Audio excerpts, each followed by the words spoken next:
courtroom, continuing with this really bogus trial, but a trial that we know we will be victorious. So again, my name is Mwezi Odom, and I want to appreciate everybody who is tuning in. We want to remind you to continue to like and follow us on social media. If you're following us on Facebook, bring your friends, bring your family, share this live, share with everyone that you know that wants to stay up to date with this trial. And if you don't want to just watch it online, but you want to be here on the ground, we invite you to go to handsoffuhuru.org right now, handsoffuhuru.org/trial, to even fill out the form and say, I will be there. Let us know that you are committing to coming here on the ground to watch this epic trial and to watch us be victorious. So again, you just saw an interview with Chairman Amalia Shatella, featured or interviewed by Tucker Carlson. Again, this opportunity for us to take the politic of the African working class, the politic of self-determination, of freedom of speech out there in the world across the political spectrum. And we're going to continue on with today's program with a classic presentation of Chairman Amalia Shatella.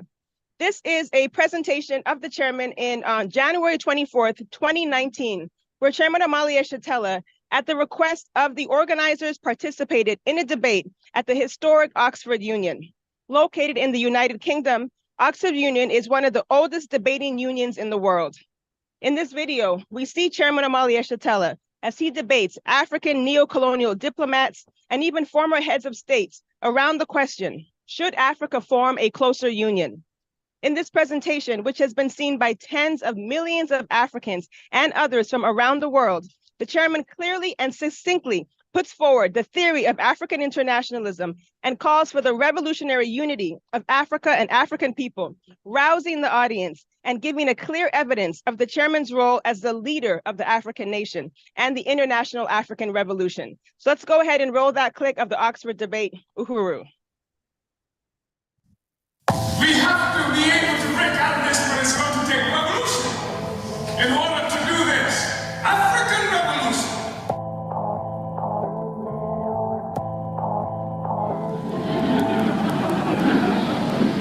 I firmly believe in my heart that the day that the black man takes an uncompromising step and realizes that he's within his rights, when his own freedom is being jeopardized, to use any means necessary to bring about his freedom or put a halt to that injustice, I don't think he'll be by himself.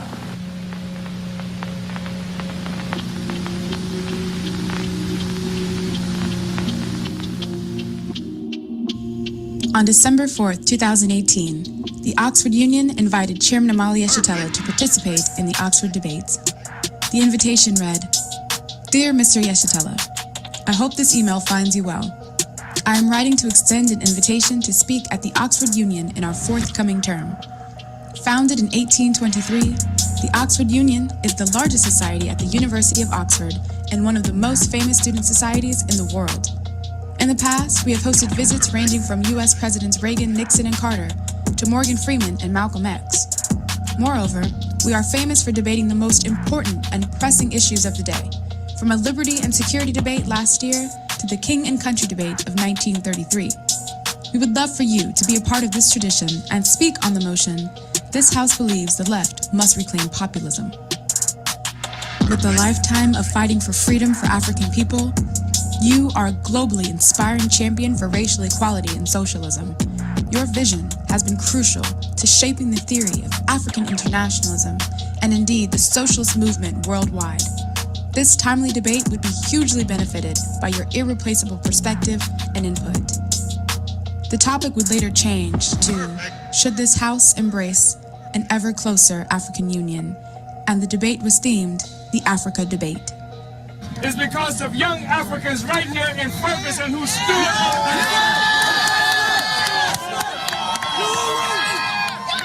Chairman Amalia Shatella accepted the invitation, bringing the theory of African internationalism to the world stage. I cannot stand before this august body without prefacing my statement in defense of closer unity of Africa, without stating first my unconditional solidarity with President Uhuru and the government and people of Venezuela for currently under attack, savage attack by the declining world hegemony of the United States. I think it's absolutely necessary to say that coming from that country, and especially looking at the fact that the United States travels the world cleaning, presenting itself as the guardian of democracy and the rights of the peoples around the world, where the reality is that Africans who are colonized in the United States represent at least half of the largest prison population in the world. There are more Africans in prison in the United States than there are people in Djibouti or in Equatorial Guinea. And so we find it very difficult also recognizing that by their own estimates, it would take 228 years for the income of Africans colonized in the United States to equal that of the colonial white population. So it is absolutely necessary for me to stand here today before you expressing total opposition to the United States government terroristic actions against the people of Venezuela with an attempt to starve the people into opposition to their government. Mr. President, brothers and sisters, comrades, it is also necessary for us to say that this question of a closer union with Africa, or between Africans, or within Africa, is not a purely academic question, despite the fact that this debate has occurred within the pinnacle of bourgeois academia.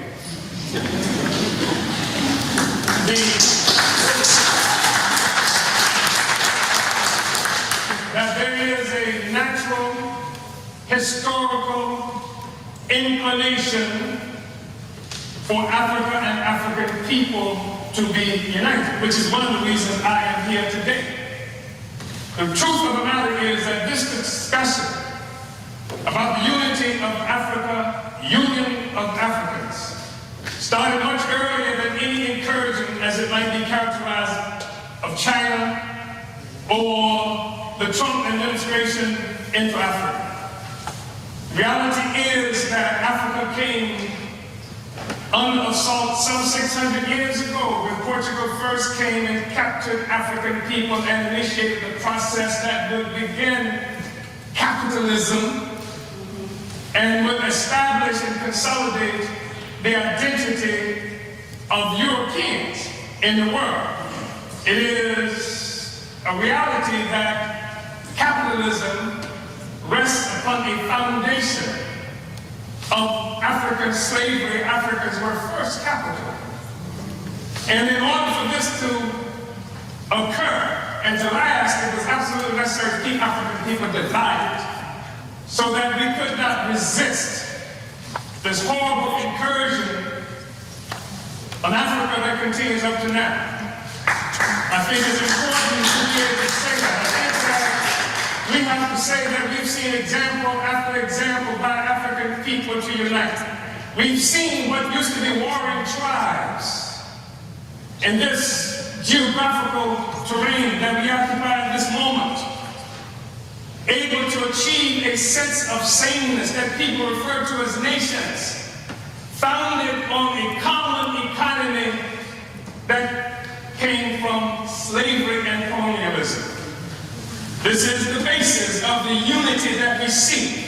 If there is a problem with the European Union today, it is because the foundation, the economic foundation of capital, of imperialism, is being stressed by the struggles of the oppressed peoples of the world to take back their resources from this parasite that bleeds Africa, that bleeds the world, that bleeds Afghanistan, that bleeds the people of Yemen who are dying by the thousands as we have this discussion.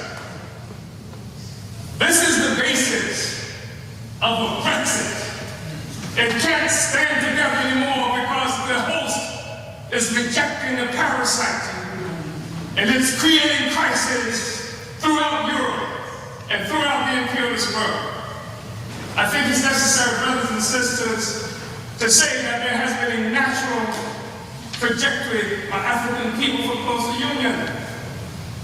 We know that we're talking about having this discussion in part because in 1884-85, Europeans sat at a table in Berlin, Germany, not a single African there, and carved up Africa into the territories that we now sometimes call countries and illogically refer to as nations. Africans didn't do that. It was Europe that did that. It was Europe and imperialism that required Africa to be divided so that the resources of Africa, both human and material, could come and pave the streets in London and grow the buildings in Amsterdam and bring clean water to New York, while the streets in Sierra Leone are not paved, and the people in Sierra Leone do not have clean water, and there's no national electric grid there. It is necessary to keep Africa divided by European imperialism and by all the imperialism in order to continue to suck the resources from Africa so that cell phones could exist here, so that Steve Jobs and others could achieve some great notoriety from the coltan that comes from Congo, where Leopold killed at least 12 to 15 million Africans in order to conquer and keep Africa in the condition it's in today. We talk about a united Africa and African Union because of what European imperialism has done to Africa to keep us divided. We know it's true. We saw 100 years or so ago, Marcus Garvey organized the Universal Negro Improvement Association and African Communities Leagues that stretched across the globe. More than 11 million African people everywhere were connected to this. Africa for Africans, at home and abroad. That was its cry. Not Africans for Nigerians that didn't even exist until the British created it in 1915.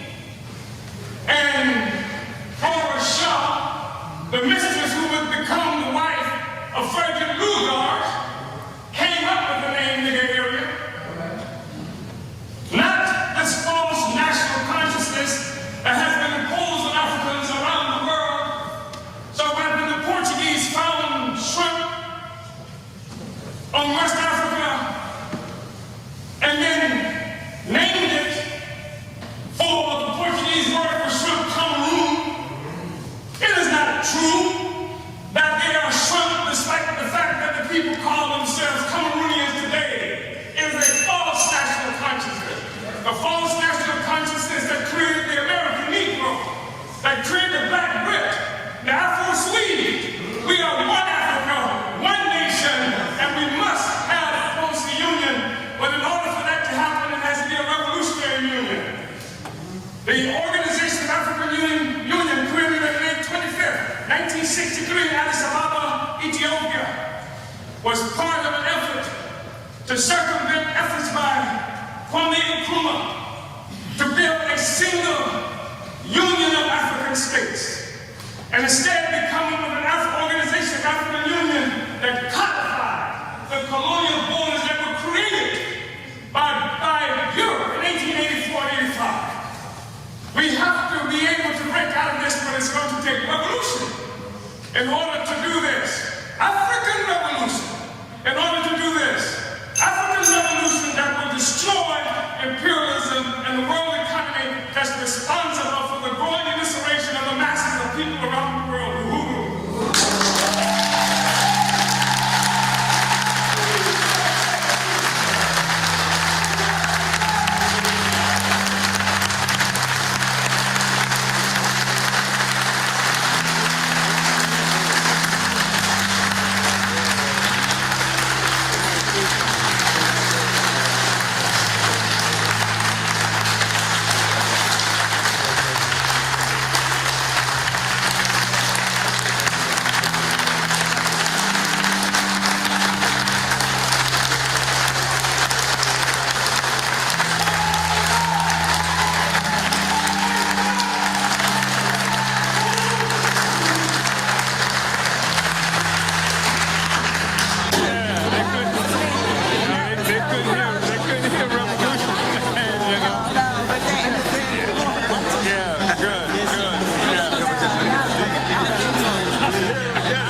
And did you see the chairman's presentation tonight?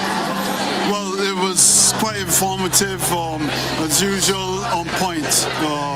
That definitely Africa needs revolution. Uhuru!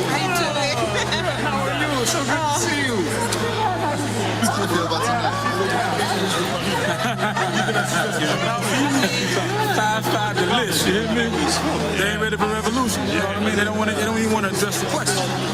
Chairman, how did the Oxford Union receive the Third African International? It was an interesting thing, but it was more about debating tactics than it was about anything else. But I guess that's what could be expected. You know, in the final analysis, the vote is taken by African people, and it's taken by the fact of union, by the fact that the African Socialist International does exist, and we're building in what they call South Africa, and building in Kenya, and building in Ghana, and building, you know, with Africans who are located in France and the United Kingdom and Germany and, you know, Belgium and throughout the United States and, you know, in the Caribbean. That is the actual occurrence of the revolutionary union that we're talking about, not this farce that came together after 1963, which was an attempt to block any kind of union, real union with Africa. We're talking about the union that Kwame Nkrumah talked about, but it can only occur through revolution. That means that the existing order has to be overthrown, destroyed, and the workers and the poor peasants have to come to power with their own revolutionary party. So we did what we could in 10 minutes. Yeah. What's that?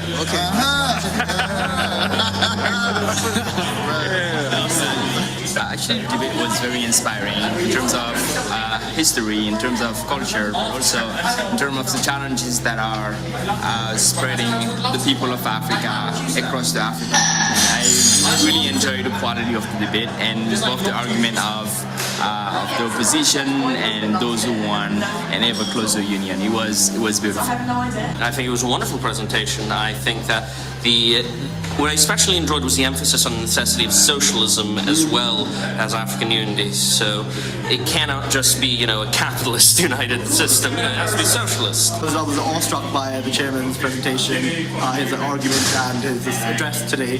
It was an address that we come in to see at the union. It wasn't one that focused on the semantics or the nitty-gritties of the argument or the motion. It was one that called, you know, very outrightly for a revolution, and the argument behind it followed that. It was a revolutionary logic, which I'm glad he brought to the union. Yeah, it's changed my views.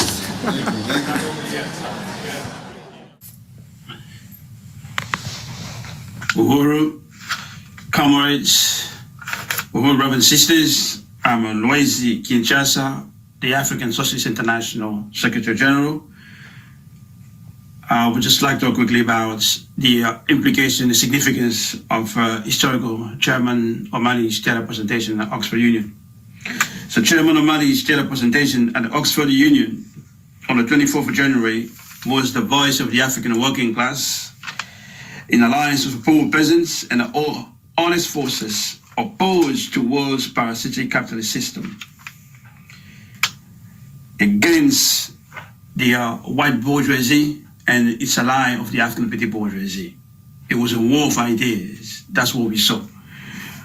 It was the recognition by the white ruling class that they have to contend with the rising philosophy of African internationalism. It was also the evidence that we all saw of the impossibility of the white bourgeoisie and the African petty bourgeoisie to win the philosophical battles against the African working class when it's equipped with the ideology of African internationalism. This is a new trend that we saw emerging in South Florida University a few years ago, where all the writings, all the books, all the work basically by Chairman Omali Stella was assembled, collected, and stored in South Florida University. And also, this is a new round of anti-colonial struggles, unlike in the 50s, the 60s, and 70s, when the struggle was led by the African petty bourgeoisie, when it used to be dynamic and progressive, but today the struggle for national liberation is led by the African working class under the leadership of the African Socialist International. And that's really important for people to understand what we saw on that day at the Oxford Union. The African Petty Bourgeoisie now is a reactionary social force. So it also was the struggle between the past and the future. And the future is basically a socialist revolution for a total liberation of Africa. Is an all African socialist governments, a unification basically of the African nation, all black people everywhere from around the planet being part of one nation, and Africa being the home. That's what we saw on that day. The leadership of the black working class for that historical mission. It was also the resurrection, the vindication of the unification project of the great Marcus Garvey and the late Kwame Nkrumah as the only answer to the daily national humiliation of black people everywhere by white imperialists and the new imperialists. What was also brilliant on that day, the chairman started his presentation by offering an unconditional solidarity to Maduro's Venezuela. And living here in the UK, you know, the government of the UK has refused to give back the gold of Venezuelan people that was given to UK to look after. Now they're asking for that gold to go back. They refuse to do so. So it was important of that solidarity. It also was the right place for anyone who was there to begin basically to put an end to the media slander on Africa, giving the correct causes of our global suffering, and also on the causes of the crisis even here in the UK. To understand the Brexit causes, if you follow the presidential chairman, you will understand it. It was also a call to the African students who were in the room to commit class suicide. To commit class suicide, to join the future in joining the African Revolution, which means join the African Socialist International, which is the union of all African people's socialist parties across the planet. It was also a call to white youth, to white students who voted alongside African students, I guess, for a closer unity to win the vote against loose unity. Basically, it was a call to them to rejoin humanity by committing national suicide and build solidarity with Black Power. So we are winning. Join the future. Join the African Revolution. Join the African Socialist International. That's a great slide. Yeah. Well, I just think that this is one of the most important statements that you will find Marx would have made. The philosophers have only interpreted the world in various ways. The point, however, is to change it. And the problem is that most of the communists and Marxists that we've known have only interpreted the world and have never engaged in changing it. And that's exactly what we're about, changing the world. And so if you have an interpretation of the world that doesn't contribute to changing it, it's worthless. And no matter how brilliant it may seem, it's worthless. That's what we say that review philosophy, if it can't be something that is actually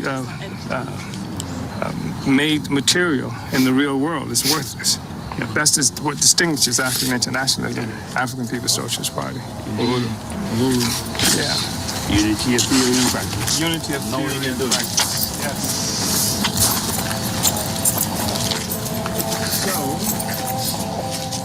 Hey you, H-U-R-U, free. You, H-U-R-U, free. Check out Marcus Garvey, check out John Henry Clark, check out Steve Biko. Don't be left in the dark. Hey you, H-U-R-U, free.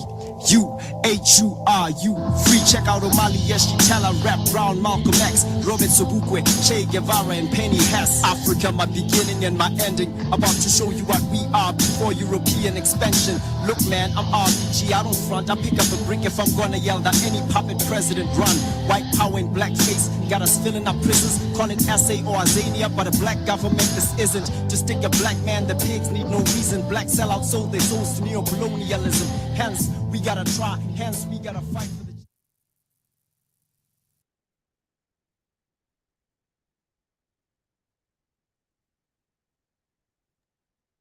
Uhuru, and welcome back to day 2 of our live broadcast here on the ground, the official Uhuru 3 trial live broadcast, the U.S. government versus the African People's Socialist Party in the Uhuru 3. So I want to welcome everybody back. You just finished watching a profound and really remarkable presentation and debate by Chairman Omali Yeshitela at Oxford Union in 2019.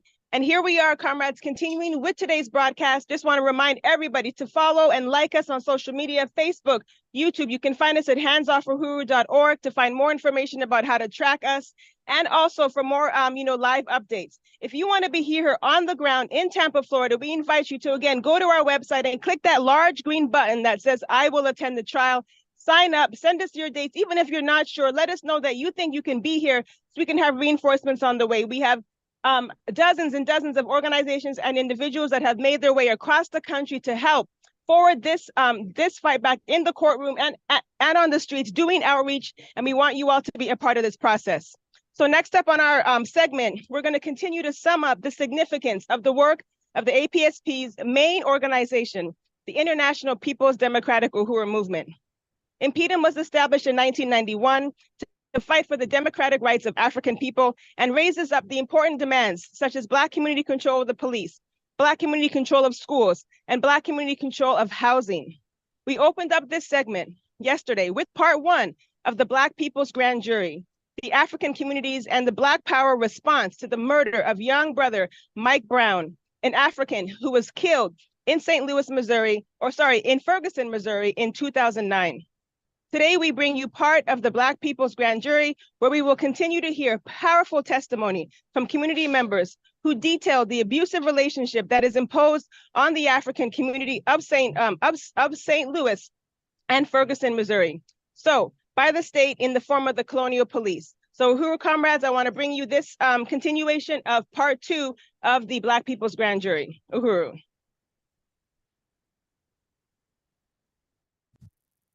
Video testimony from Robert McCullough and the cross-examination by Omali Yeshitela. I want to thank you very much and express my appreciation to the jurors for your patience. And I'm glad that we had an opportunity to hear from Bob McCullough, even if it happened under those most favorable circumstances, because the truth of the matter is that Bob McCullough was subpoenaed to appear here and before you and before this community. And it seems to us that his inability or unwillingness to be here really raises serious questions about his capacity for truth and veracity. That I can't understand why he wouldn't come here. He said there in that discussion that he wanted to get the word out. He wanted to clear up all of the misconceptions that anybody might have had about what happened. And who was it that was demonstrating in the streets and protesting that outcome except this community? And so it seems to me that this is something that he would have really looked forward to being able to attend so that he could offer an explanation to this community. I just want to make 1 or 2 points as the lead prosecutor just so eloquently laid out. Bob McCullough did not want an indictment. But I just want to pose a question going forward to our grand jury and the example of a true grand jury here, and for future relationships between our community and the so-called judicial system. Given the fact that Bob McCullough was presented, and we cannot forget that fact, that over 100-some thousand signatures were presented to him to step down. In the face of that, he refused to do so. So that's in of itself speaks to his character. Going back in terms of he wanting to deal with the truth getting out, why did he not sit down with the people who early on were involved in the rebellion? It's ironic, 3 days after the killing of Mike Brown, I'd be remiss to say this, in Clayton, with a mass demonstration, in front of the Justice Center, there were a delegation of people proposed to go up to talk with him to help diffuse the circumstance. 2 Christian ministers' names were submitted. 1 Muslim name was submitted. A member of the Organization for Black Struggle was submitted. And myself, as representative of the Universal African Peoples Organization, was submitted. He sent down that he's willing to meet with the exception of Zaki Baruti. Am I not a member of the community? One that's out there in terms of seeking justice. Then past that though, we as a people, I would kindly suggest that anytime there's a racial shooting going forward, along with our black jury composition, is that all juries need to be 50-50, black and white, when there's a white officer involved in the shooting death of a black man. That makes common sense in my estimation. Even though, as my brother pointed out, we need not have gone through the grand jury process. Why not put everything out on the table so that the public can be in judge? And let's bypass and get rid of the grand jury selection. But if we have to have it, then 50-50 when it comes to racial killings. Last but not least, he mentioned that there's over 50 cases that he investigated involving police officers. Am I right? I did hear that correct. It'd be interesting to see how many came with a conviction or a charge. So again, I just want to veggie back on my good brother, the lead prosecutor, that Bob McCullough need to be on the real side arrested and put in jail himself. Back in session, please take your seats. We're going to call former police officer Glenn Rogers to the stand.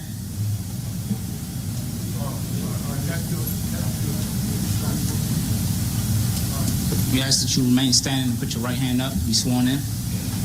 You swear to tell the truth, the whole truth, and nothing but the truth, so help you God? Okay, you can be seated.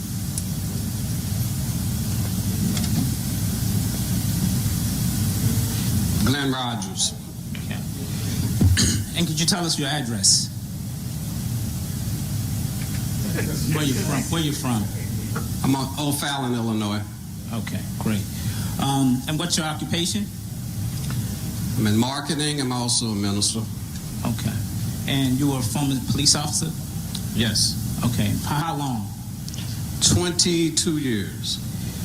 And why did you choose a career in law enforcement? I actually, as an insurance agent, I got tired of being stopped by the police in North County. And yeah, I used to drive a nice car, and I always got pulled over off of Hanley Road for frivolous things. When they found out that I knew a few people, I didn't get tickets, but I got tired of the harassment. So I told my friend that was the chief of the police department at that time, that I wanted a badge as an auxiliary cop so that I could just pull it out and have some protection against driving while black. Okay. What police agencies have you worked for? I work for the city of Berkeley. I work for Velda Village. I work for Wellston, Hillsdale, Country Club Hills, and Moline Acres. I did the Muni Shuffle, as they call it in this area. Okay. And when were you appointed chief of police, and where was this? I was appointed in January the 21st, 2001, in the little village of Brooklyn. The mayor had a problem there, asked me to come in. I had actually retired out of police work at that time. Okay. And why are you willing to give your professional testimony here? Because ever since I entered police work, I was amazed at the one-sided treatment that was levied against black people. And since most cops are not willing to talk and they're in a clique, and I've been doing this when nobody cared, when there was no cameras, no media, in the St. Louis News, I'm doing what I've been doing ever since I started. And you know about the events that happened on August 9th, the death of Mike Brown? Yes, right? Yes. Okay. In your professional opinion, what would you say was some of the unusual aspects of this case? Okay, the fact that the gun jammed twice. Now, I know one of the people that was asking questions, one of the jurors wanted to know about a gun jamming and then firing and jamming and firing. It is, in training, you learn how to clear a gun jam. They call it tap, rack, and bang. If it jams, you just simply, you tap it, you rack it again, and then you fire. Now, jam is a common thing with guns. Particularly if they use old gunpowder, it's a common thing. But sometimes cops will fire guns 20 or 2,000 times and never get a jam. Depends on what gun it is. Some are more prone than others. But to have 2 jams in a short period of time is indeed highly unusual. Okay. I spoke about the police report. What's the usual you call procedure for a police report and police incident report? Okay, I'm glad you asked that. People need to understand how the police report process works in St. Louis County, because it's similar all over the country. Now, in St. Louis County, they use what they call the CARE system. St. Louis City uses another in-house system. CARE is computer assisted report enhancement is what CARE stands for. Now, with the CARE system, how that works is an officer has an event that takes place. Sometimes they have incidents. With an incident, it's not required to do a full report. You just log it for maybe a person might need some insurance data or some proof that it happened, or maybe a mother's returning a child or something. You just got to have a proof that it happened. No real report needed. So that's a little incident report. Sometimes they do an incident card or whatever. But a full police report is very critical that you understand the whole system is designed to clear the police officer. And let me tell you how it works all over the country. For example, if you're a police officer and you get involved in a situation, you're a regular officer, you turn in your report, and your report is to be done that day. If it's not done that day, at least the critical elements of time, date, who, what, when, where, and why is sketched, so they don't have to pay you overtime and you can come back and complete it the next day. But let me tell you how it works. You, the responding officer, gets involved in a situation. You complete your report and you turn in your report to your sergeant. Your sergeant's job is to review your report for errors and omissions and incorrect things. So, for example, Officer U comes in and you turn in your report to Sergeant Me. I say, for example, you forgot to read the Miranda rights. Everybody's familiar with that. So I would say to you, Officer U, I'm sure that you gave him his Miranda rights, didn't you? But you forgot to put it in the report. And it rings a bell. You may have clearly forgotten. You say, yeah, that's right. Just give me that back and I'll get it taken care of. No big thing. You give it back. You give your amended report. They'll give you your police report with scratches and red marks on it all over until it is complying to standards. So the sergeant looks at it and the sergeant says, well, this is okay. He submits it to the lieutenant. That's why you don't see most high-ranking officers on the street. Most of their job is reading police reports, and the chief is dealing with politics.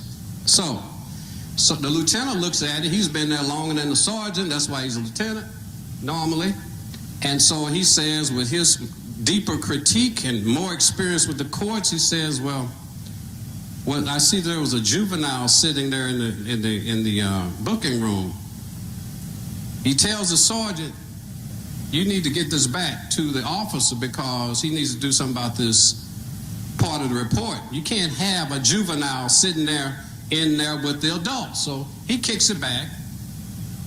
Sergeant U gets it, says, oh yeah, that's right, okay, let me go ahead and let me straighten that out. Is this lying or is it conforming to police protocol? Now, the captain gets it, ultimately assistant chief, and finally the chief puts his John Henry on it, and it gets approved as a closed report where no more amendments are made to that report. Nothing else can be added to that report. Anything else after that has to be submitted in the form of a supplement to the original report. For example, the person that you were dealing with, his parents come to the station the next day and they say, hey, look, I forgot to tell you such and such and such, and it might be critical to the case or whatever. So it's significant enough that you have to do a supplement to that original report, and a lot of times it's listed as an S. Same report number with an S. One of the questions I had about this Michael Brown case was, there's a lot of talk about the original reports, but I'm more concerned about the supplemental reports of all of these cops that responded to the scene. Because these cops that responded to the scene, I think that's why they had to have it all, took so much time to get it to comply.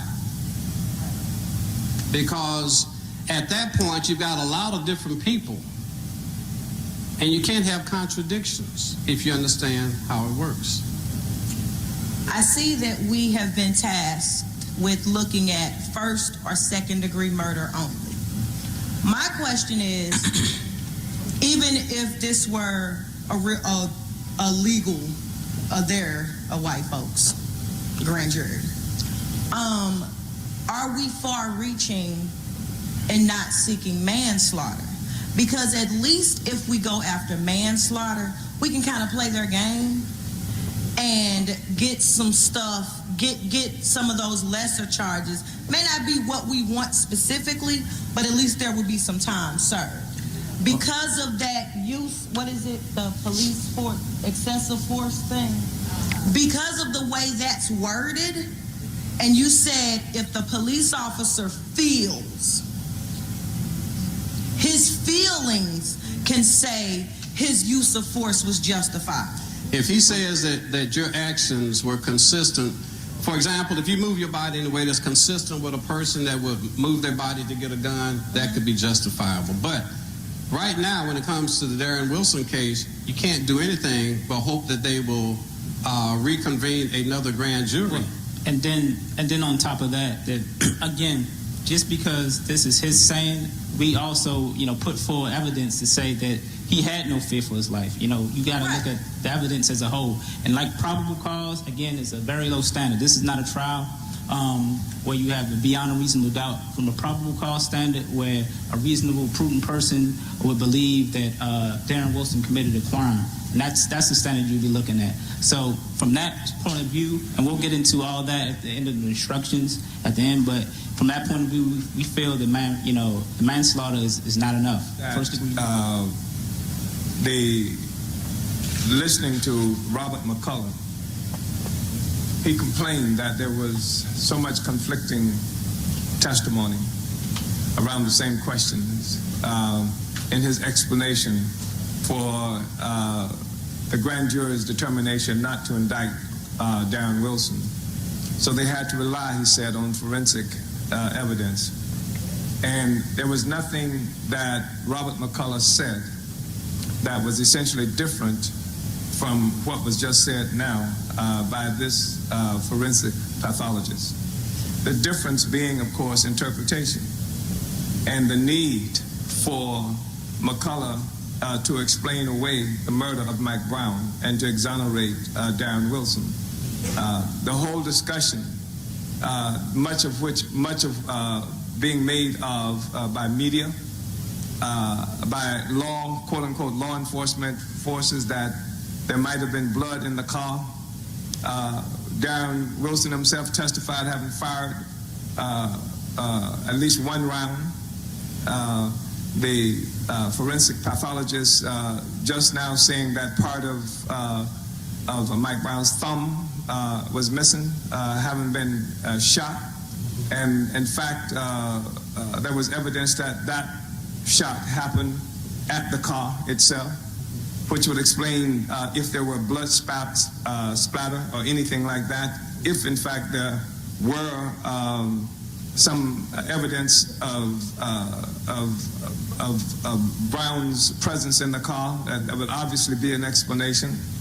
And if a grand jury were involved in simply looking at the basis for establishing probable cause, then it seems clear to me that the evidence that they heard, not just this, but the evidence that they got from other pathologists would have been sufficient.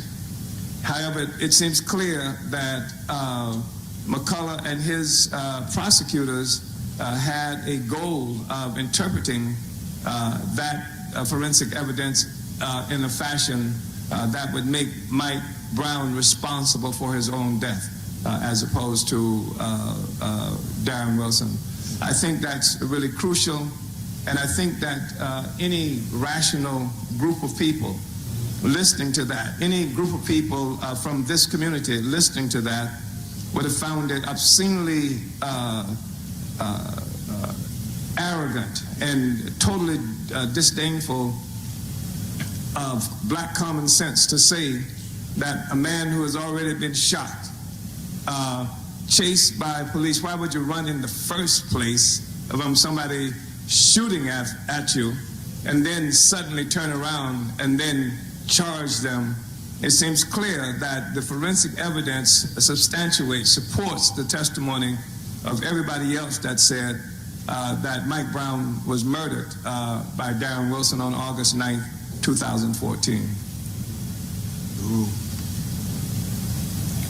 You know, as we would have indicated from the beginning, ladies and gentlemen of the jury, we submit that the prosecutors in this matter corrupted these proceedings, and as the chairman would have said, they totally disregarded what the science would have said.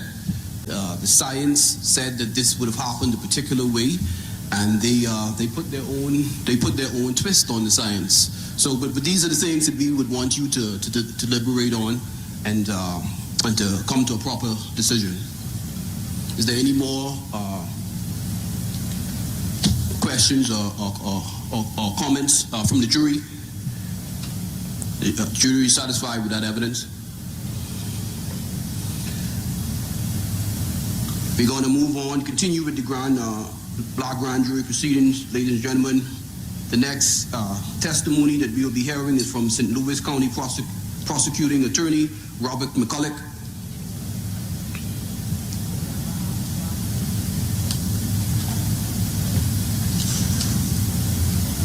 Actually, we're going to move forward and have the live testimony of Von der Meyer's mother.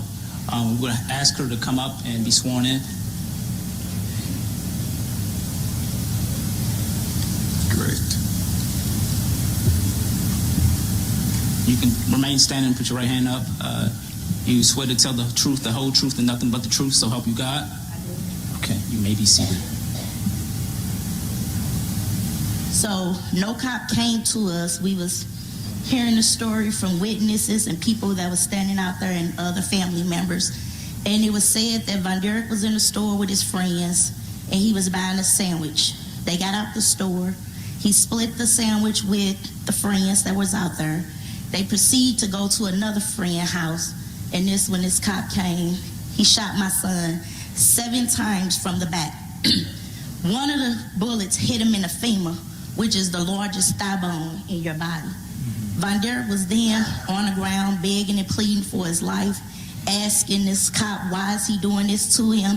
Who is he? Because at that time, they didn't even know he was a cop. He never identified himself as a cop. He was dressed in all black. So as the witness watched, the cop then reloaded his gun, walked up to Von Derek, because Von Derek was on the top of the hill. The cop was down on the hill. So all Von Derek wounds was in an upright projectile. He then reloaded the gun and shot Von Derek in the head, which took his life. Could you say your name for the record? Bonder Mars Senior. Okay. And where are you from? St. Louis, Missouri. Okay. And what did you want to add to this matter that you I just want the people to know that throughout this whole little thing with this copping my kid, that they say that they found a gun and he's allegedly shot at the police officer with. They first claimed it was a 9mm Ruger. Then later on they claimed that it was a Smith & Wesson 9mm. And then furthermore, if he took shots at the cop, why wasn't his fingerprints on the gun? Mm-hmm. His DNA, none of that was on the gun. Okay. And that's what I want to add to what my wife was talking about. Okay. Brother Myers, also Brother Mufasa. That's right. Okay. First of all, as a father to another father, I express my deepest, and I've been where you are. Okay. Thank you, sir. And to the mother also. If there was coming out of this grand jury that you wanted to send a clear and loud message to the grand jury, as well as the audience and the people worldwide who's listening to this, what would be your message in regard to the issue that you have now felt as far as racial profiling, racial brutality, and murder? So I want the people to understand, do not allow these people to keep manipulating your minds as grown people that's been out here and knowing the brutality that's out here, to stand for something or die for nothing. You know what I'm saying? That's what I would say to the people. All right. Okay, thank you. Okay, just one question and then we're going to close for the day. Go ahead, sir. Okay, what I want to say to everybody, we must keep the pressure going. The word. You want to come to the mic? Go to the mic, brother. Go to the mic. I need to hear you. Okay. The audio? Go ahead. Mike? Go ahead. You know? Check. Okay, what I was saying is we must continue to apply the pressure. The new word, and you better listen to what the word is. The new word, move forward. Stinger just took over office out there for Charlie Dooley. Every time you see someone, we want to get past Ferguson. We want to move forward. No, you're not going to move forward until you handle this issue here at hand. Right. We want some justice, and we want it now. Right. Bob McCullough, goodbye. Don't stop. Then you go to Jeff City again, because that's the one that controls everything here. So just remember, when somebody tells you we're going to move forward, can't move forward till we deal with what's here on hand. Thank you very much. Ladies and gentlemen, brothers, sisters and brothers, thank you very much for the next witness that we have here who's going to take the stand is Mike Brown's uncle, Mr. Bernard Ewings. Can you stay standing and raise your right hand, please? Do you swear to tell the truth, the whole truth, and nothing but the truth, so help you God? You may be seated. Sir, can you tell the court your full name, please? Yeah, my name is Bernard Ewings. I'm Michael Brown's uncle. I'm Leslie Brown's brother. And I stay in Ferguson. And can you tell us your occupation?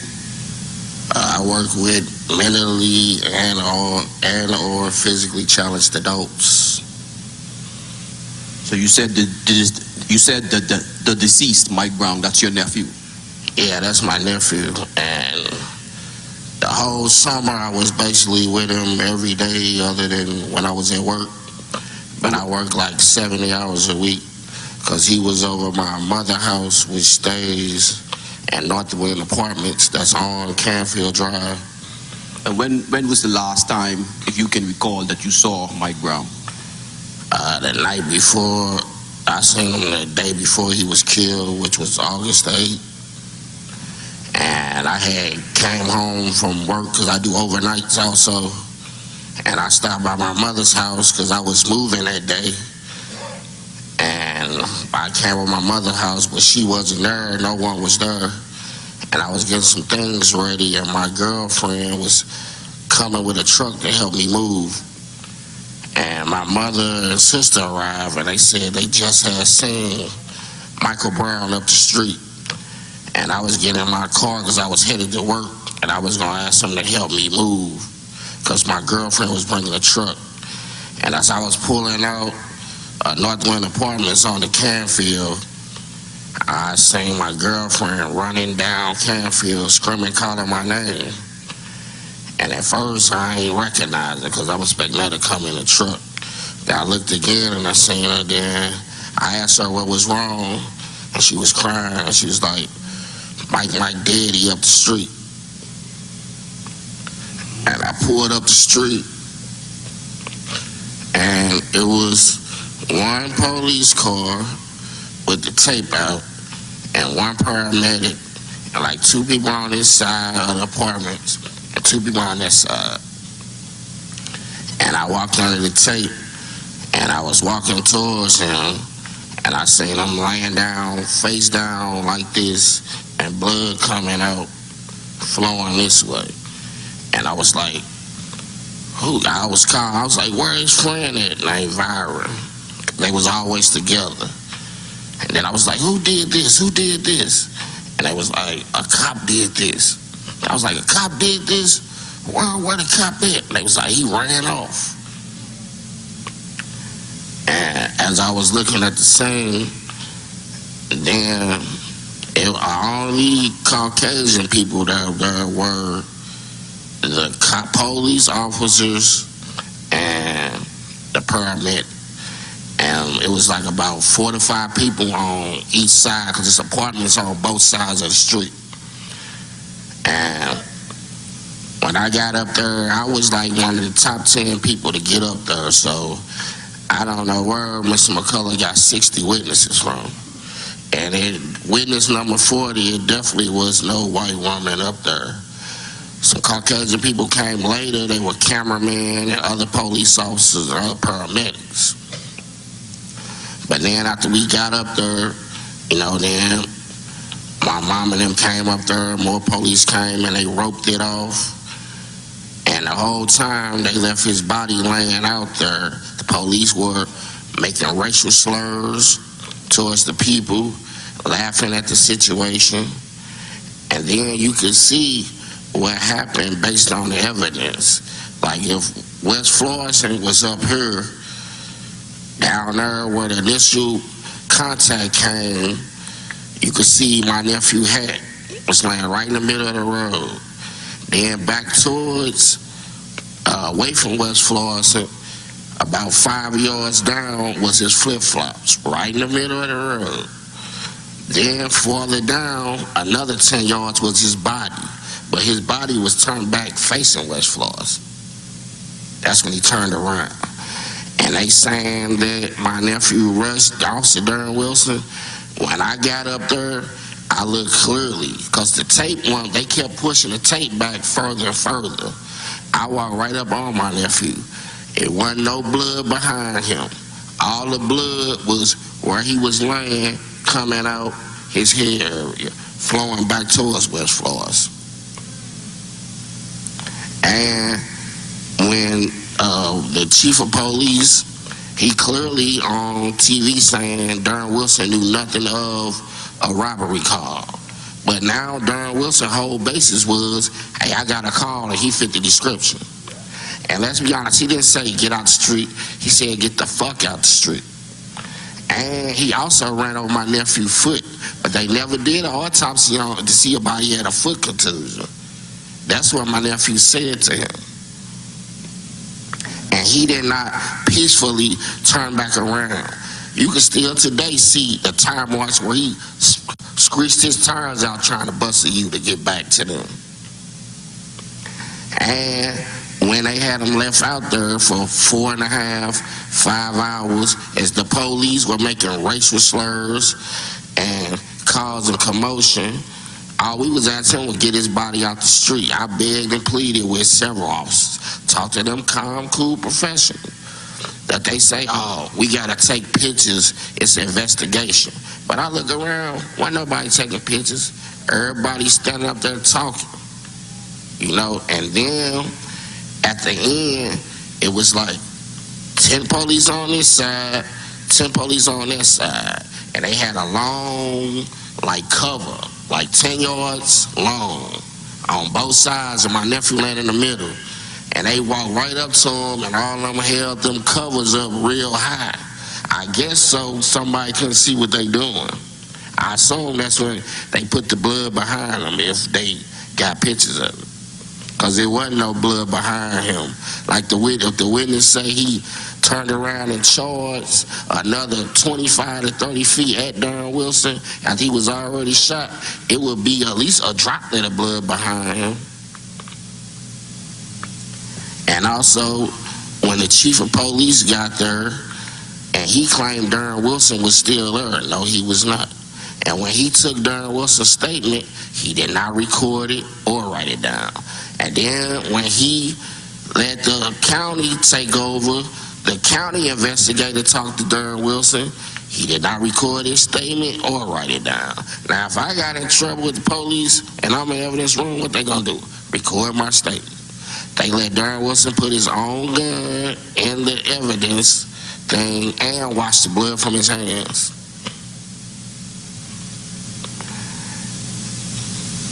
So I can't believe that my nephew just hopped in his car and attacked him like that.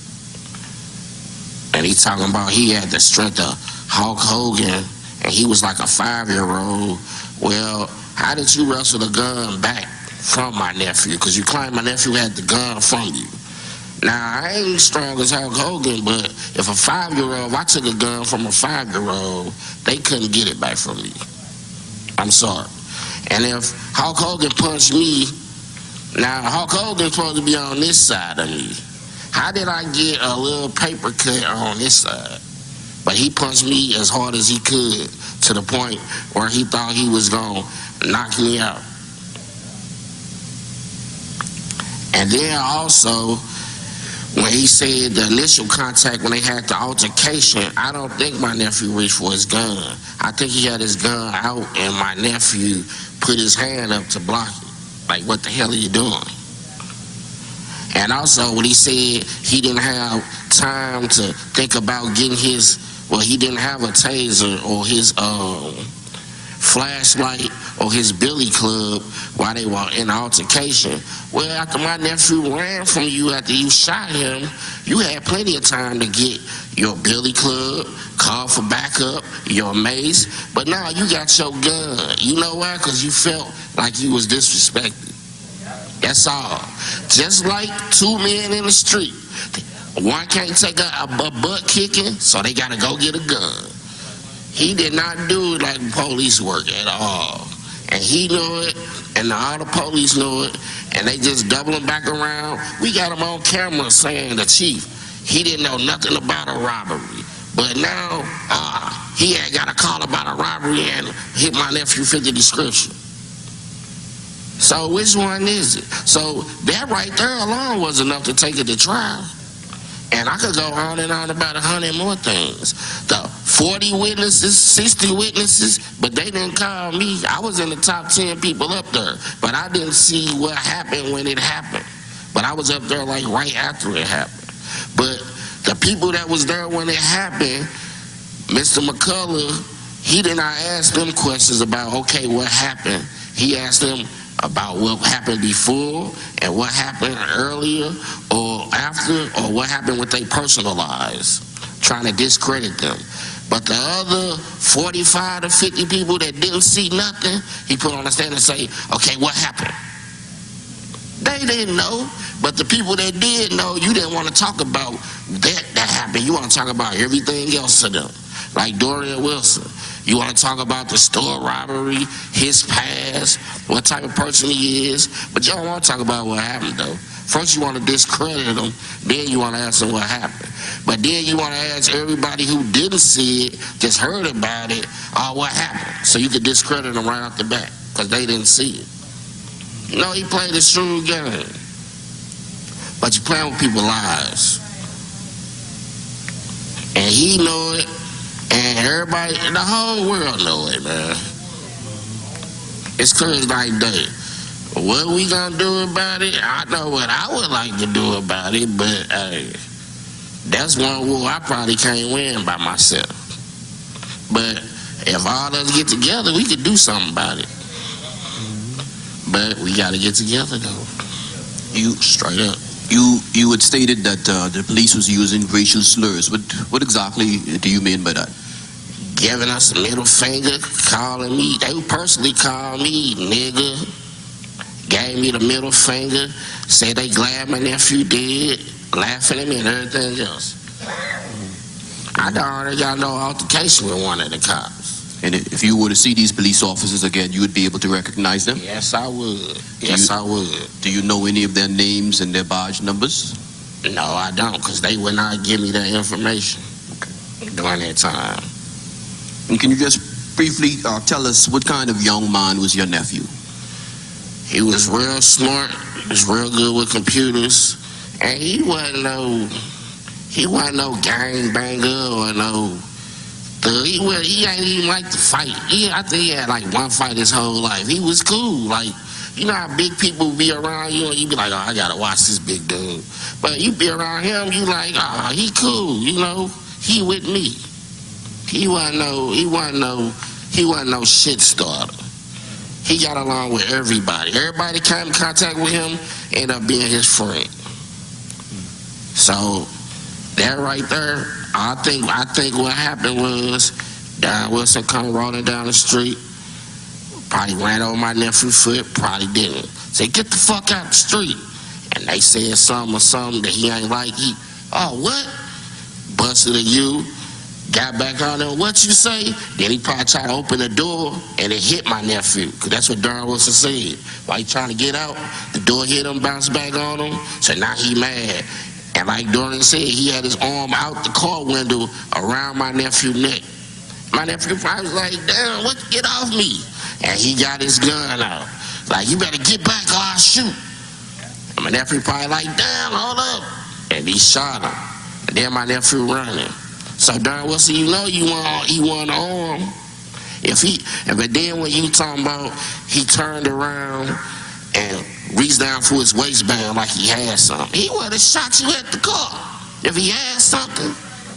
And then you claim he had time to wrestle with you while he wrestling with you at the car, take the cigarillos, turn around, hand them to Dorian Wilson, and still be wrestling with you and get back to wrestling with you. And it's a grown-ass man. Now, I know my nephew was big, but he never did work out. I just wanted to play football. So that grown man strength ain't even kick in on him yet. And when them bullets hurt him, I know they hurt.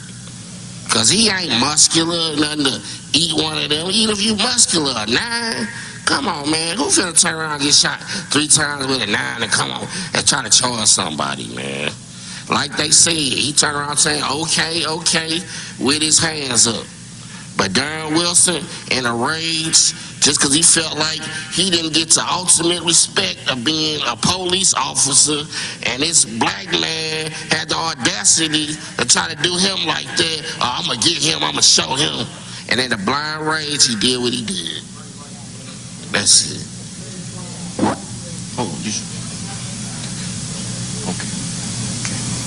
Brothers and sisters of the Black People's Grand Jury, I'd like to get their attention. First of all, I want to express my appreciation to you for taking this time out of your lives to come and participate in this procedure, and for taking this process as seriously as obviously those of us from the prosecutor's team take this case. So I want to commend you for that and express my deep and most profound appreciation for that.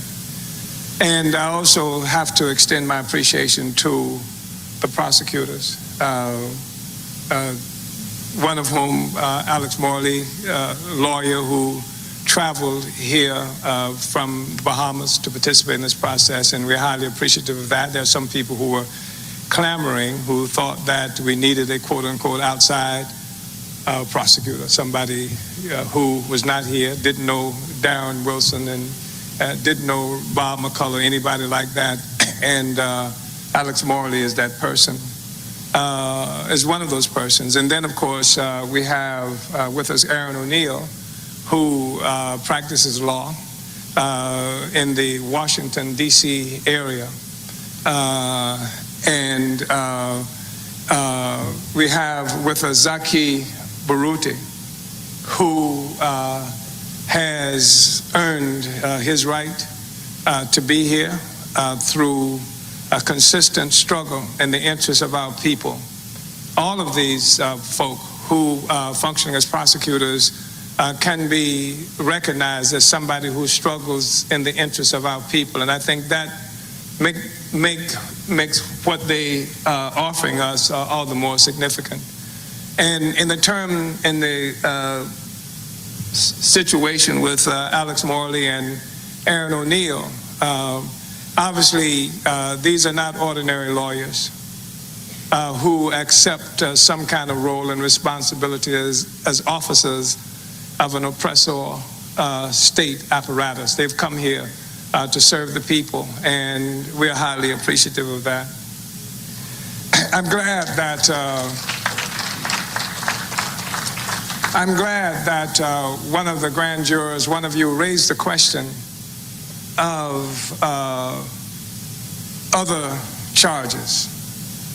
And one reason I'm glad that occurred is because I heard another suggestion earlier on that perhaps the grand jury should rule in a way that there's a greater likelihood that the state would appreciate it and might do something for us. And I want to suggest to you that this grand jury should go and deliberate, but you should not be intimidated by any assumption that this grand jury is impotent. You cannot go and deliberate with the assumption that, as opposed to applying the law to the facts, let's come up with something that somebody is going to appreciate and be more likely to say it was all right for us to do this.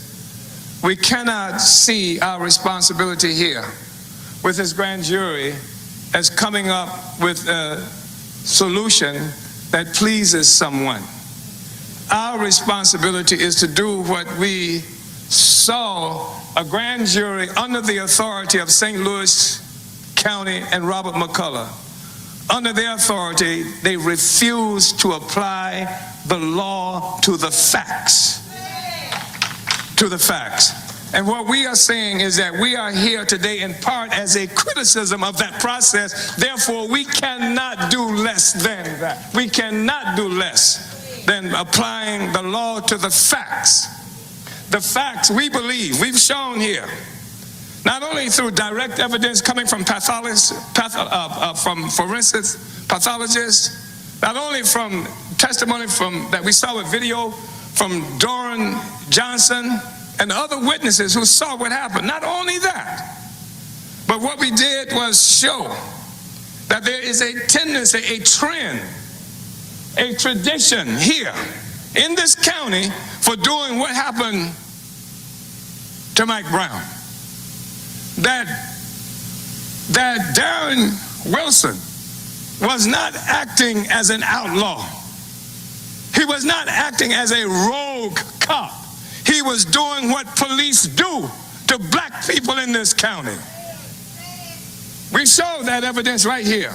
We've had people who sat at that witness stand, at this witness stand, and say they shot my son 21 times, and they still haven't told me anything that allows me to understand why they did it. We've had witnesses who've talked about other relatives being killed and brutalized in this county. So we're not talking about some aberration. We're saying that Darren Wilson did it. We're saying that not only did he do it, but a cover-up was enacted. First, by the grand jury process itself, by the fact that it even went to a grand jury, as opposed to Robert McCullough using the power to take it to a preliminary hearing. So that there could have been a debate, an examination of the evidence, cross-examination, the rest of it. He didn't do that. He took it instead to a grand jury, which is a prosecutor's tool. It is a tool of the prosecution that has led to statements by noted attorneys that a grand jury will indict a ham sandwich. So if a prosecutor wants an indictment, he will get an indictment. We're also reminded that a grand jury is not a trial. It is not there for the purpose of examining all the evidence. It is for the purpose of establishing probable cause for an indictment. We didn't throw 5,000 pages of anything at you. I think that a real clear case was presented to you over the last day and a half that would justify your coming back after deliberation with the declaration that Darren Wilson is guilty of first-degree murder. I also think that it is possible for you to consider the role played in this process by Bob McCullough.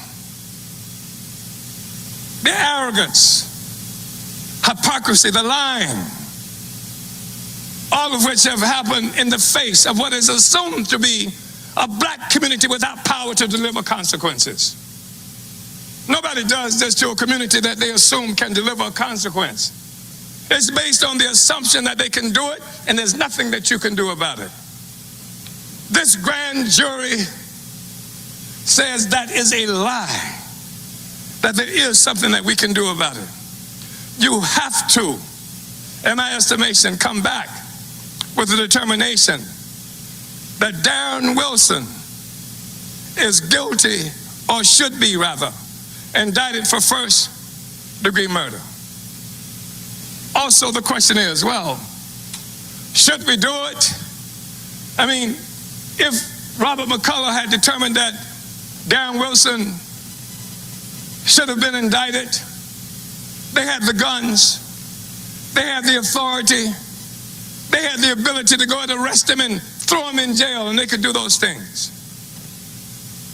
And we look at ourselves, we don't have the guns. And from their perspective, when I say their, I'm talking about St. Louis County. I'm talking about the state. And I don't just mean the state of Missouri, I mean the state, the entire apparatus of coercion that is in control of the ruling class. They have all of those tools and weapons. So why should you do it? Why should you then say he should be indicted? Because we have shown you, on the one hand, the same basic evidence that was used by Robert McCullough to those 12 people in November. The same evidence. And they've come to a conclusion that exonerated, rewarded Darren Wilson for the murder of an 18-year-old black child. They've done that. You have an opportunity to do something different. If, in fact, they have the power to carry out their will. When I say they in this instance, I'm talking about St. Louis County. I'm talking about the whole state. I'm talking about those forces with the monopoly on violence. They have a monopoly on violence. That's what the state is. If they have the power to carry out their will, and they can make determinations that are designed to keep you oppressed, can anybody doubt the determination that came from St. Louis County Grand Jury was designed to keep us oppressed, to keep the Michael Browns of our community dying without any kind of recourse? If they have the ability to do that, and we say that we have to move to correct that, and we use a grand jury to do this, this is a step in the process of capturing power in our own hands to carry out the mission. You can't carry out the mission if you don't start. You can't move to do anything to Darren Wilson and the rest of them if you don't start. You've got to start somewhere, and you've got to say we're taking control of this in our own hands as an oppressed community, that we do find that Darren Wilson should be indicted for first-degree murder of Michael Brown on August 9th. That is the beginning. That is a recommendation that's coming from these prosecutors. Thank you very much.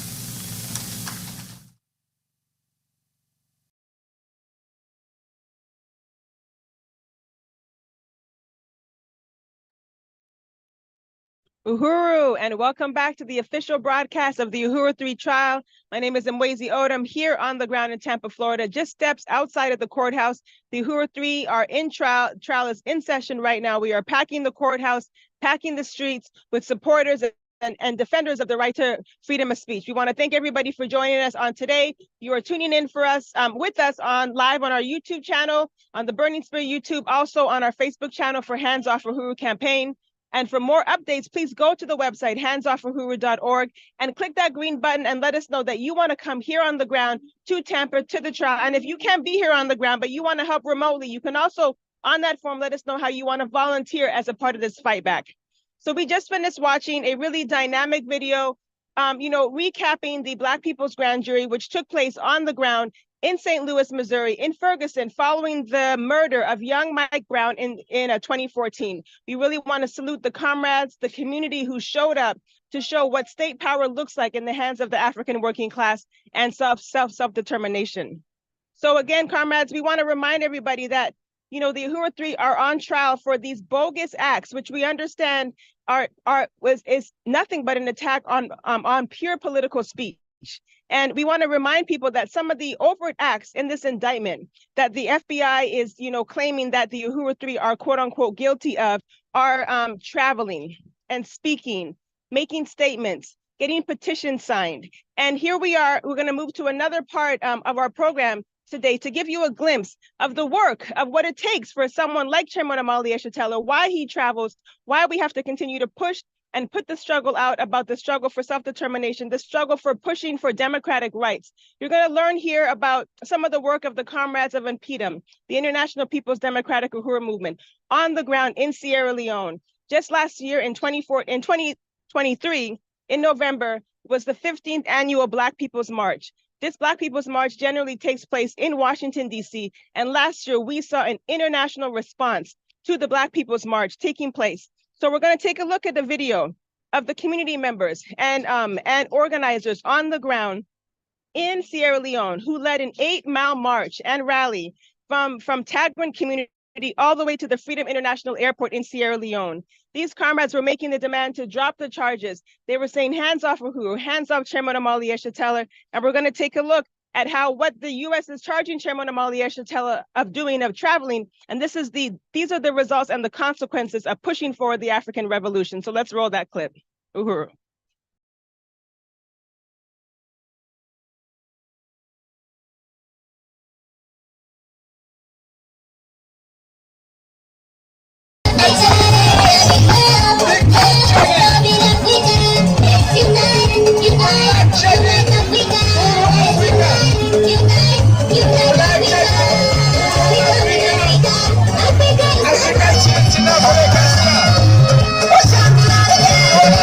Africa,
talk about real freedom because we believe so and we still under colonization by white people. We always with dissatisfaction on the way the colonizers them they work with African people. We know say we get guys on freedom, we get guys on movement, we get guys for live as people in this world, but we still believe say we dey under the colonization of white people. And that's make always the white man we say we are apprentice them or we are a boy or slave to them. So we under the Uhuru movement will make this march today, and a march where they right down the wall as November 4, black man in the march for going to the White House. Black man in the march for going to the White House for going present with dissatisfaction as to the way where the colonial mode of production where white man and the governor they treat African people well. So we were in Sierra Leone, we dey take this march to the national airport for put me resentment against the white colonizers them. And this march will only take place there for now.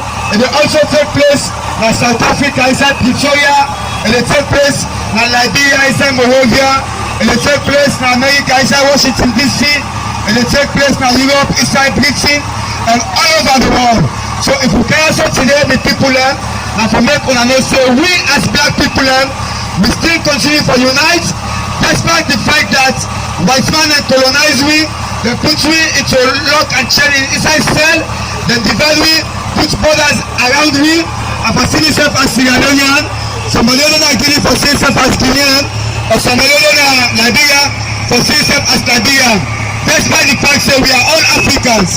This time we can also from here we will proceed go to the airport and do a presentation and return back.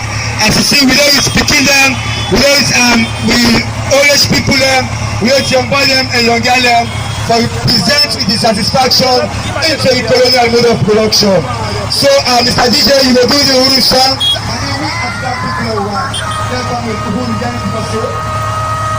Uhuru my people, Uhuru Africa. We are one people, one nation, one Africa. We just want to tell them and say, African people, we all need to come together so that we go come as one people and one nation. There is no other Africa, this is our real Africa. The things that we admire to it, man, all come out from Africa. And the reason is to make we all for come together as African people for fight for liberation. We are oppressed, so we want to come out from this oppression and depression where the colonials they don't fix over we age. We are Africans. We need to be proud of Africa because we are one people and we are one nation. Uhuru Africa. Bring the music.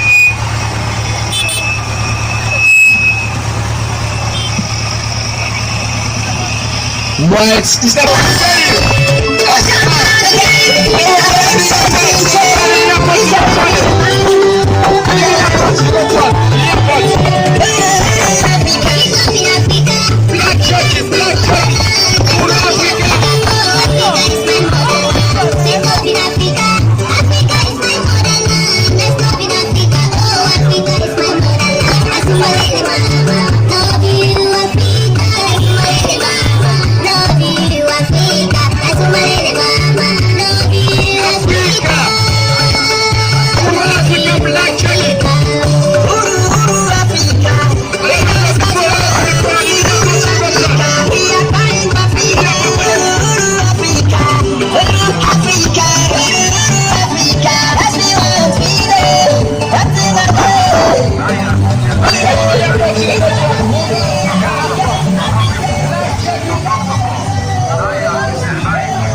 by everything, so that we develop the continent. The Bible says Africa is the second biggest continent in the world.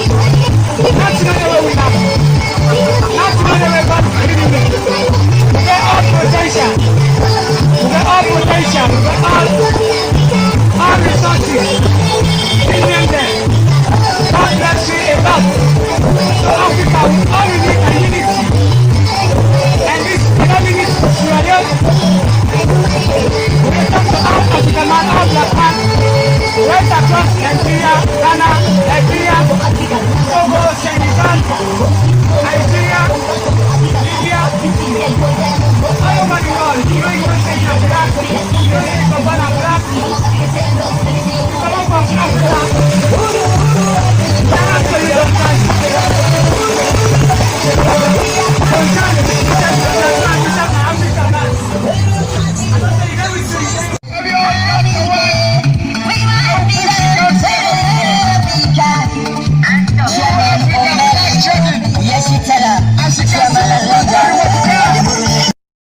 One people, one nation, one Africa. We are one people, one nation, one Africa. We are one people, one nation, one Africa.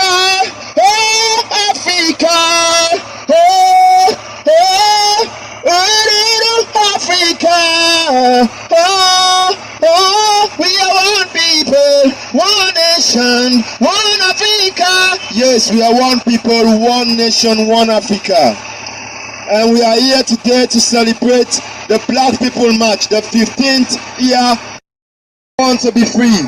And we are the people of West Africa. We are West African IBDOM representative. We are here this afternoon to demonstrate, to let the world know that we are African people and we want to be free. We want to be free. Yes. Of course, I would like to introduce some of our colleagues. We are African people and we want to be free. We want to be free. Yes. Of course, I would like to introduce some of our colleagues and comrades to have their own speech, more especially as we are now in the international airport of Freetown. So I would like to call Comrade Alfreda to come and give a speech on behalf as Comrade Alfreda is coming up, ready for Africa. What is the Uhuru? It's a freedom. Uhuru. Uhuru. So we there this afternoon because of freedom to we the black people land. As you can see, we black people we need freedom. We don't just only want to depend on the white people. The white people at least they will bring down the black charges down to we own level. Because as you can see, white men don't value black people at all. So now that we have the fight against Africa. And this now we able to forget freedom to we self. Now we get freedom to anything. You whether you white or you poor, you not get, we all are African. So African people, we need for come to one. I make we organize this match from Tagreen to airport. So as he said, we don't do the best today. So bravo, so we cheer. one people. And I'm here again to introduce another wonderful co-founder member of the Uhuru movement in Sierra Leone, West Africa. It's no other person but a man called Coordinator. Uhuru, put your hands together for him. Yes, Uhuru. Uhuru. Uhuru Africa. Uhuru Africa. Well, me, Coordinator, I don't say I don't sabi, but my biological name is Santiki Sisi. And I'm a name, and I'm a biological name when they born me with. Me are a founder member of Uhuru Africa and Sierra Leone for the past 25 years now. Where Sierra Leone become a member of the Uhuru movement and the whole world. As you know, the Uhuru movement, the international people, the freedom for the black man free from slavery. Where some of us have not been born it, where we have not been born it, They been pull slave them from other countries in Africa, send and give Waitzman. Waitzman back goes and give company Waitzman. Then they can't go to Europe. And we the black man in open Europe. If America get them today, a black man, all them plantation they hold in America, so a black man plants them. We inside Sierra Leone today, we cry for it, we don't plant in Sierra Leone. But the second people in Kenya go out and go plant, then develop there, then they live more than we now. So, the whole movement, for all of the young ones that come up today, now for we the African people, let me use the people for develop Europe, but we Africa will not develop. So now make we coordinator, a co-founder for the Uhuru movement in West Africa. Presently, I'm here as the fisherman, the coordinator for the Uhuru movement in Sierra Leone. Of course, I would like to talk on behalf of, these bogus charges you're raising up upon our Uhuru leaders in America. It's too much. They are free. Chairman Omali Yashitara. He deserves to be free. We want him to be free, and we want all the core members of the movement to be free. Yeah, we are African people. Leave us as Africans. We are African people. We want to maintain our own prestige. We want to maintain our own integrity. We want to be free from your colonialism. We want to be free from this oppression. We want to be free. We want to be free. It's freedom we're crying for. Our children yet unborn are crying for freedom. So that's the reason we are crying for freedom. We want to be free. Yes. And presently, I'm here to call Chairman here to see something as a brother comrade. Uhuru, my chairman. Uhuru comrade, I tell you thank you. We don't make it possible through the blessing of our ancestors them. We don't make it possible for getting this redemption today, for come represent with dissatisfaction against the United States government for the bogus charges where they levied against the Uhuru tree. And we want to let the world know say, we as African people, we are in solidarity of WISEP and we are in solidarity of the Uhuru tree for sure say, we are in demand of the United States for broke down the charges where they put on top of the heads of the Uhuru tree. When Chairman Omali Sitela, Chairperson Penny Hash, and Chairperson Jesse Neville. So we also today that the Freetown International Airport. We also today that the Freetown International Airport for showing dissatisfaction as to the colonial mode of production, because we all know say the capitalist system where white man and face cam na the world, and because of the enslavement of black people, because they enslave we black man na the world for more than centuries now. So this make delicate today the colonial mode of production. They affect we as black people as Africans. White man do so for make them go over for get rid of we mineral resources them. Where we get in Africa through the means of exploitation. So because of that, as African people are right around the world, we march today for going to the White House. So we, as Salonia the Duam, where we come at the international airport for continue for showing dissatisfaction against the colonial mode of production, and for telling the United States government say they must get their hands off the Uhuru tree. That's why we say, hands off Africa, hands off Uhuru.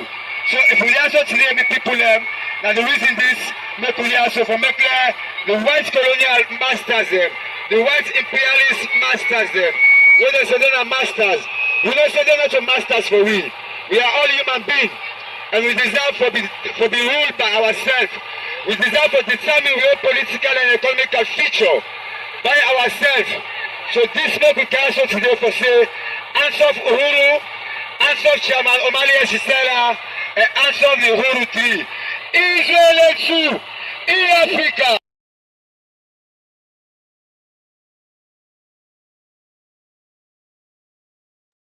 Uhuru means freedom.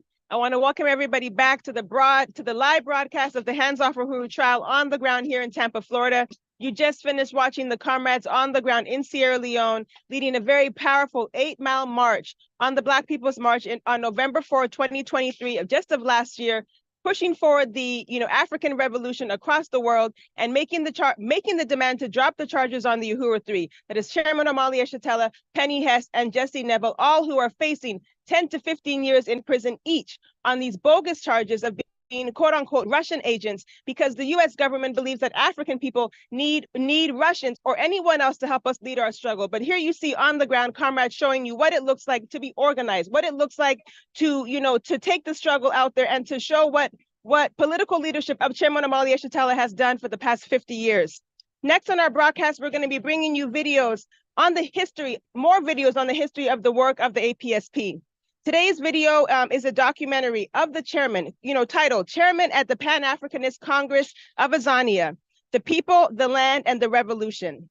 This really powerful documentary will detail chairman's trip to occupied Azania, better known as South Africa, to provide a keynote Congress, or a keynote address rather, for the Congress of the Pan-Africanist Congress of Azania. In this documentary, we will not only hear the chairman's powerful presentation to a packed house of delegates, cheering him on and shouting Uhuru as they unite with his analysis, but we get to see some of the conditions, the colonial conditions that African people on the ground must suffer from under the neo-colonial government led by the sellout African National Congress.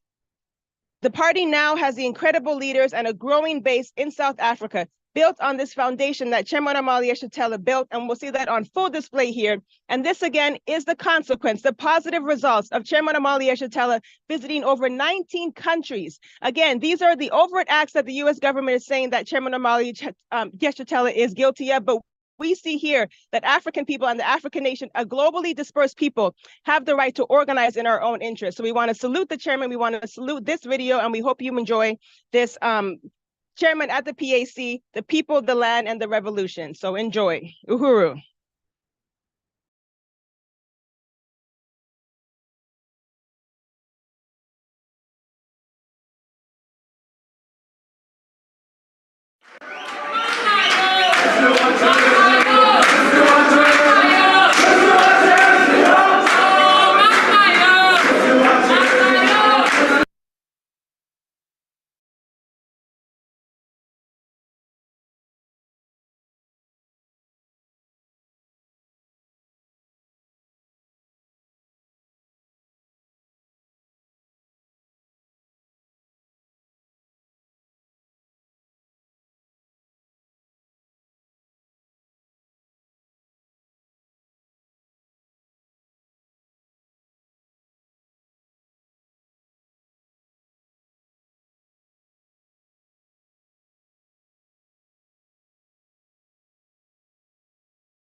The Pan-Africanist Congress led a demonstration, a march of people to come to the police station to turn in their passbooks.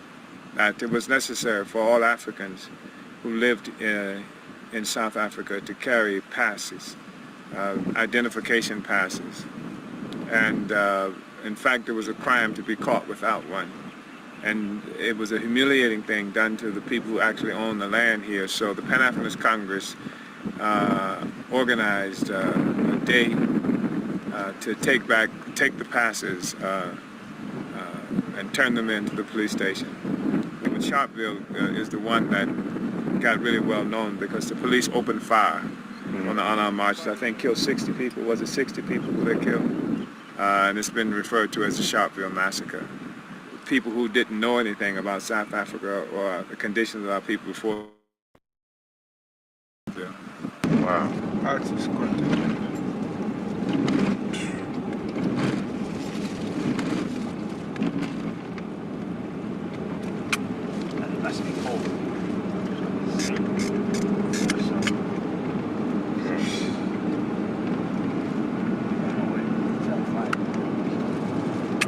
Which one of these is Mandela's home? That's an interesting question. Where does Mbeki live? Is one of these his house? Let's go up here and ask for Mbeki. See if he's at home. You'll never find him here. Where do you work here? Must be a factory here? Not, This is the Mandela house. This is the house the ANC has done. The kitchen here. Next to the toilet. Next to the toilet. And the bedroom next to the toilet. Bedroom, yeah. This is this side the is where they do for themselves. They built this They for built themselves. for themselves. Yeah. This is additional right here. Additional, Yeah. Yeah. And this is the million houses they promised to give. Yes. I mean From here. From here. This is the people that live Well, this. let's show this in London. They had this themselves. They've done an incredible job.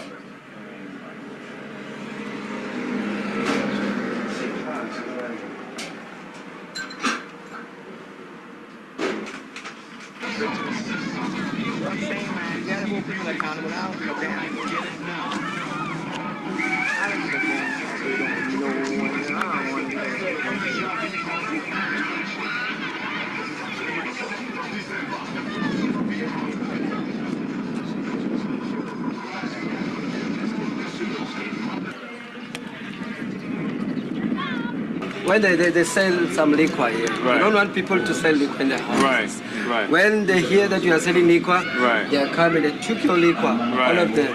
They're going to close the liquor. They take my liquor and my fridge and all those things. Take They your take fridge also. All those things. Glasses, all those things, they take it. Are there jobs for the people? Is there work for the people? No work. No work for it. No work. Like this one, this man is it's a house father, I'm a house father. Many people, like that one, it's a house father, it doesn't work. That one is a house father, doesn't work. That one is sweeping, that one is not good. There are many people there. That one is not the father's house, that's not 1, 2, 3, 3 houses, not the father's house. And the fact of it. Are you going to organize? We don't know, we organize, but like today, I was from Fanabel Park to look some other jobs. Then I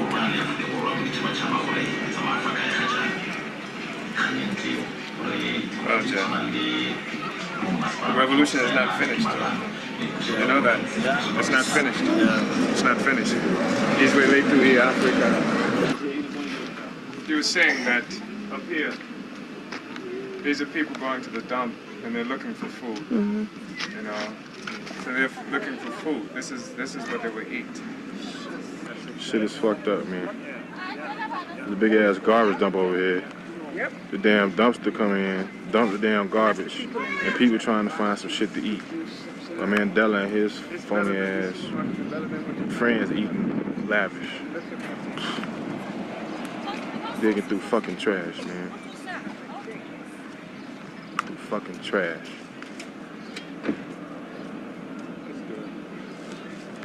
Shit. Man, revolution is the only damn answer.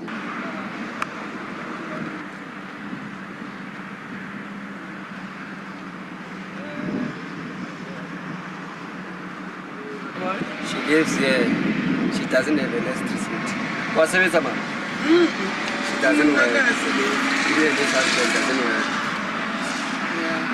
So she stays here with his husband. They don't work, both of them. So the Jai, ma'am. I can't go on what's a man. It's a divided to open man. So he said his husband, he sometimes go to the houses where the whites lives and go to do some gardens to have some 40 rands or 30 rands to come and buy food for themselves. And they go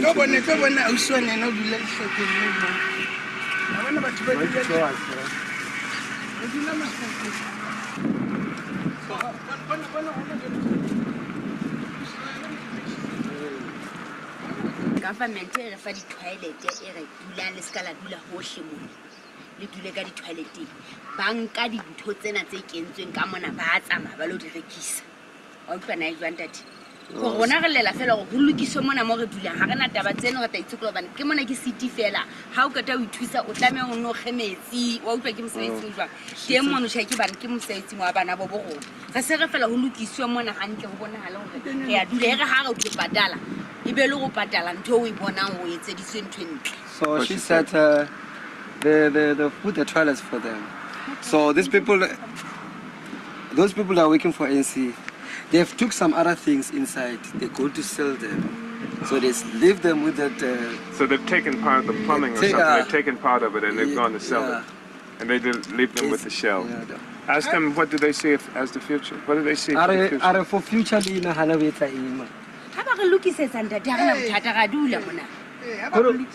kore la batla go tseba rona ke ntho e right e etsagalang kapa jwang for lona na kore ntho e ANC a e etsang for lona a re ke right na e right ga ona motho ka dulang mo re lentse mo re dula le dinoa mosmo. They said there's no future. Even the snakes. Even the snakes. Even the snakes that they're somewhere around here. They live with snakes. The snakes are here. They live with snakes. Sanbonani. Kinjani. Sivakashile.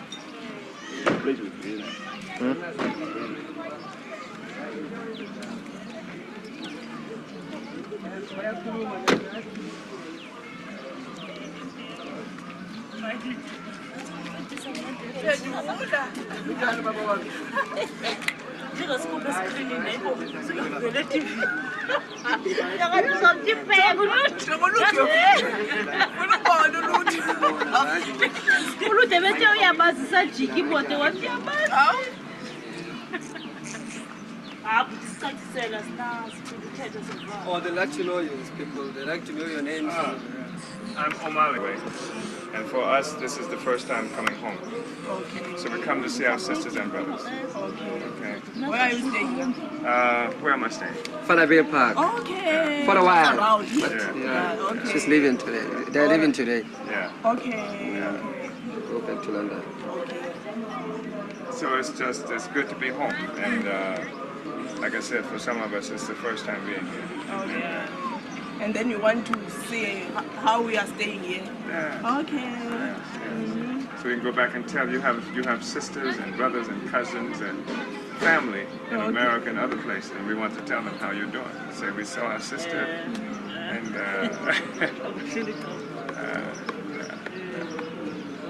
and how are your sisters? How are you doing? No, we are not working. We are unemployed. We are just sitting here doing nothing. What do you see for the future? It's difficult without money. Yeah. But do you see money, employment in the future? Can you anticipate anything like that? No, you can't. And what will happen with him then? Who? Him and all the other children. Their fathers support them. Yeah, but they are working. Yeah. So is there a future for him? Not yet. Not yet. So what do we have to do to make a future?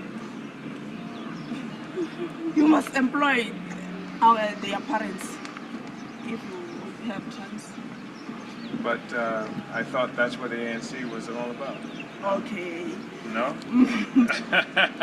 No. No. No. Because the whites still own the land, don't they? The whites still own 87% of the land here. And they have all the wealth. Is that true? Yes, it's true. The whites own 87% of the land in South Africa. Yeah, I can agree with you. Because we're suffering. Yeah, I know. Yeah. And they still have everything. We have nothing. Yeah. It's like this all over the world with Africans.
This oral history.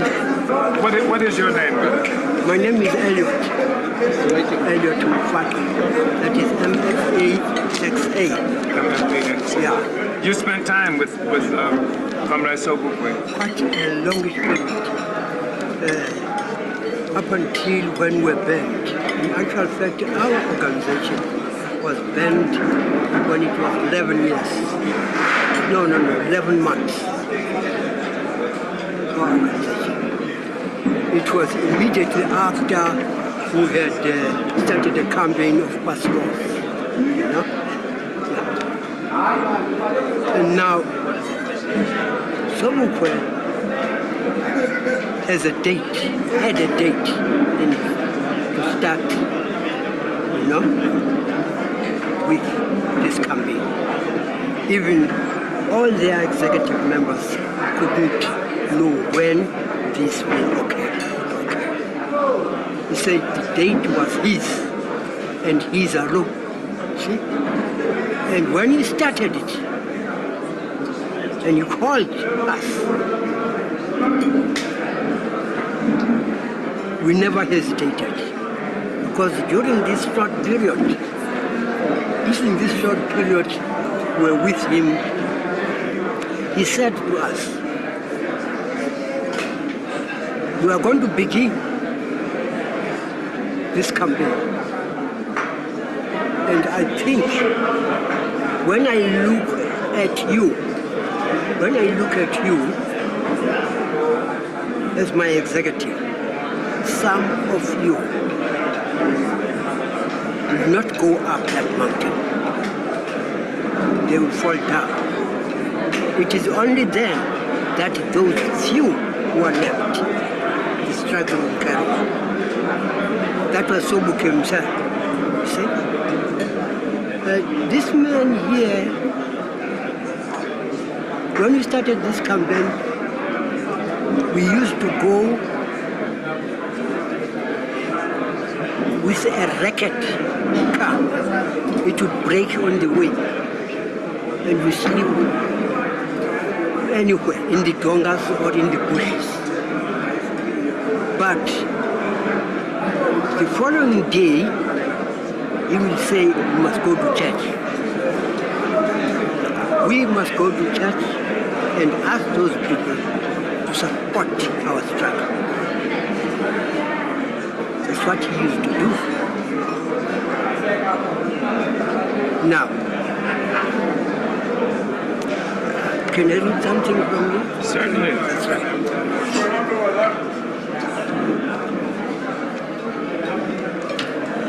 Sobukwe put the Africanist case to ANC members during their 1958 Transvaal Congress. The next day, he was barred from the Congress. In 1960, it was the turning point in liberation politics. The Pan-Africanist Congress, which broke away under Robert Sobukwe from ANC,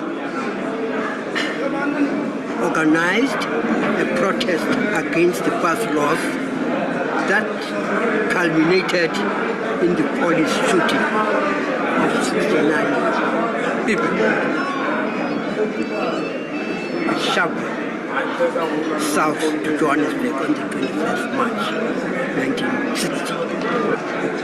Now, it was a pity that this man died because he had a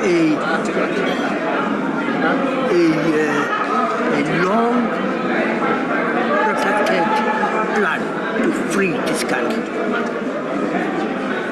If you are still living, you, ANC, would not be here.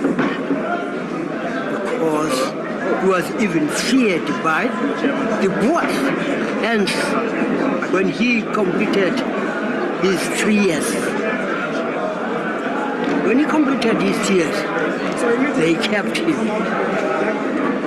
for further 7 years in jail without trial. What is that? That meant that they were afraid of this man. Thank you so much. Yes, thank you so much. Thank you so much. Thank you so much. Sobukwe, he was our leader also. Yes. Yeah, he was our leader also. He was a great man. He was a great man. And in the spirit of Nkrumah and Patrice Lumumba, yeah, he was a great man, and it set the foundation for the PAC that attracted me to it and made it possible. We worked for more than 30 years with the PAC, and throughout the U.S. We worked with them in London, England, and because again, it was the principal thing to do. It was principle. And there are some people who claim friendship with PAC, and even while they were claiming friendship with PAC, they were claiming friendship with ANC. And I didn't understand how you could be friends with both ANC and PAC. When he was ultimately released,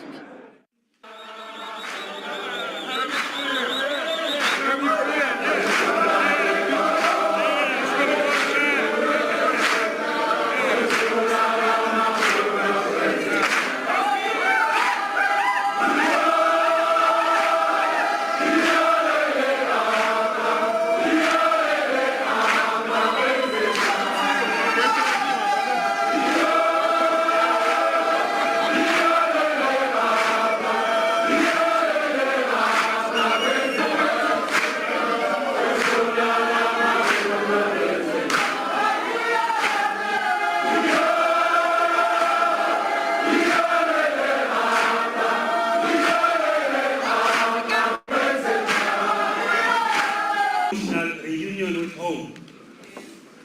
Comrade Aida is even tearful because this is the first time home ever since her forefathers were stolen as slaves from Africa.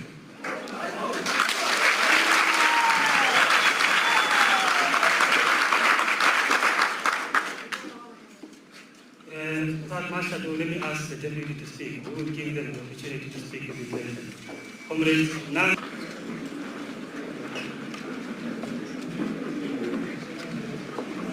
On behalf of All African People's Revolutionary Party, I thank you for this opportunity to express our solidarity with the Pan-Africanist Congress of Zambia.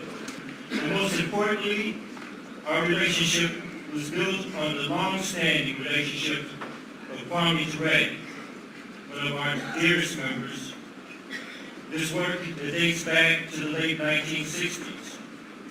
We would like to thank the PAC for their consistent contribution to the political education of our people.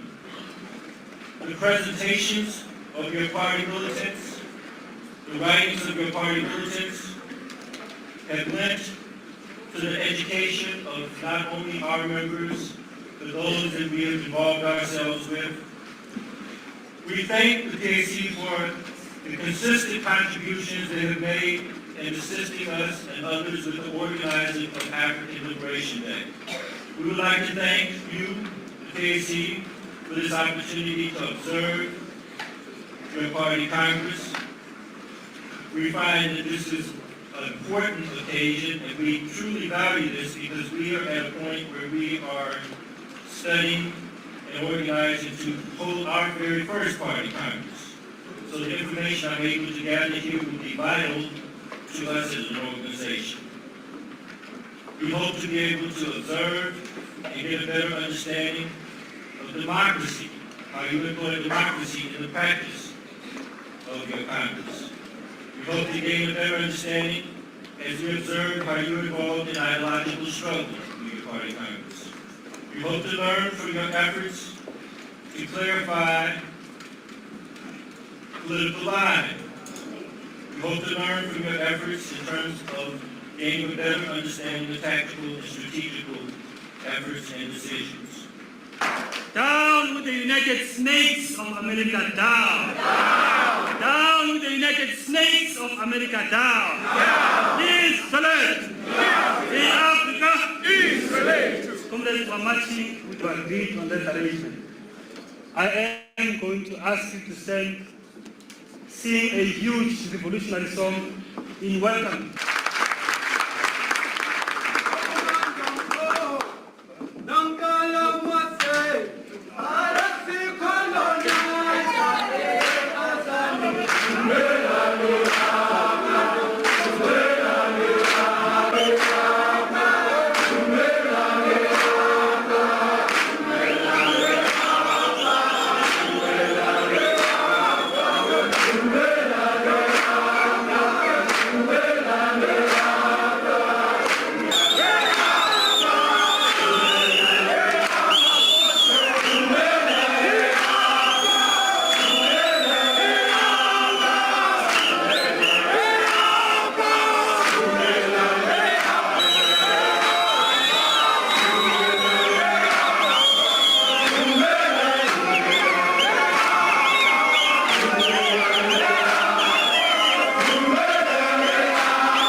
Comrades, we are busy and going on with our program. This is not the time where the president of the PAC will give an address. I'm going to ask security to close all the doors. And I'm going to request that there be no movement until and unless the president of the PAC had finished his address. With due respect. Isolate. Viva! Viva! Comrade Uhuru, viva! Viva!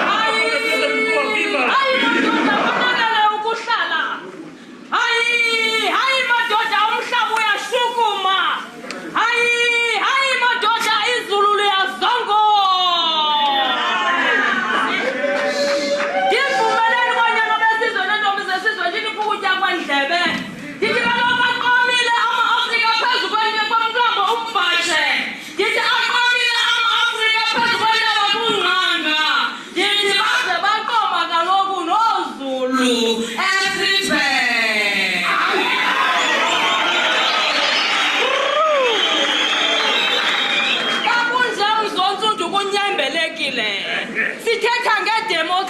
democracy. Sithetha ngedemocracy. Silondile sisizele namashwa. Silondile sisizele nokugula nezifo. Ndithetha ngendoda elale enye indoda. Ndithetha ngomfazi olale enye indoda. Iinkokheli zanamhlanje zikhwele hasi ngesikhangunu.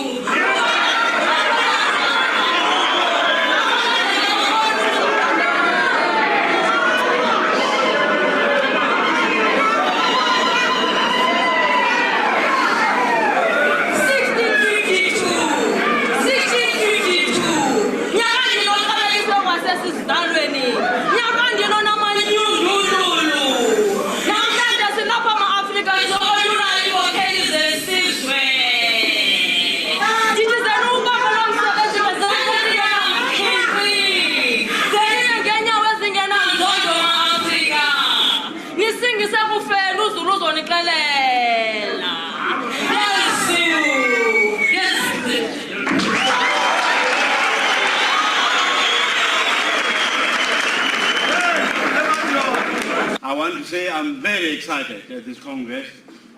Even the little bit of holy chaos that happened just before I started is most welcome by me, because it's a sign of life and a sign of power. I greet and welcome delegates and guests to this, our 8th Congress. Of course, PAC is not 8 years old. Our beginnings go back to 1912. And since then, we have faithfully carried the torch of freedom. We are the genuine and proud custodians of the dreams and aspirations of our political ancestors and of succeeding generations.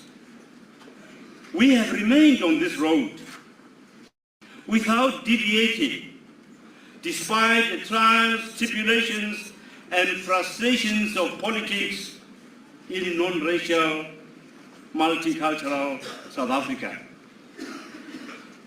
We are African nationalists that will certainly make African nationalists of all ages feel proud of us.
To introduce to you the guest speaker of the 8th Pan-Africanist Congress.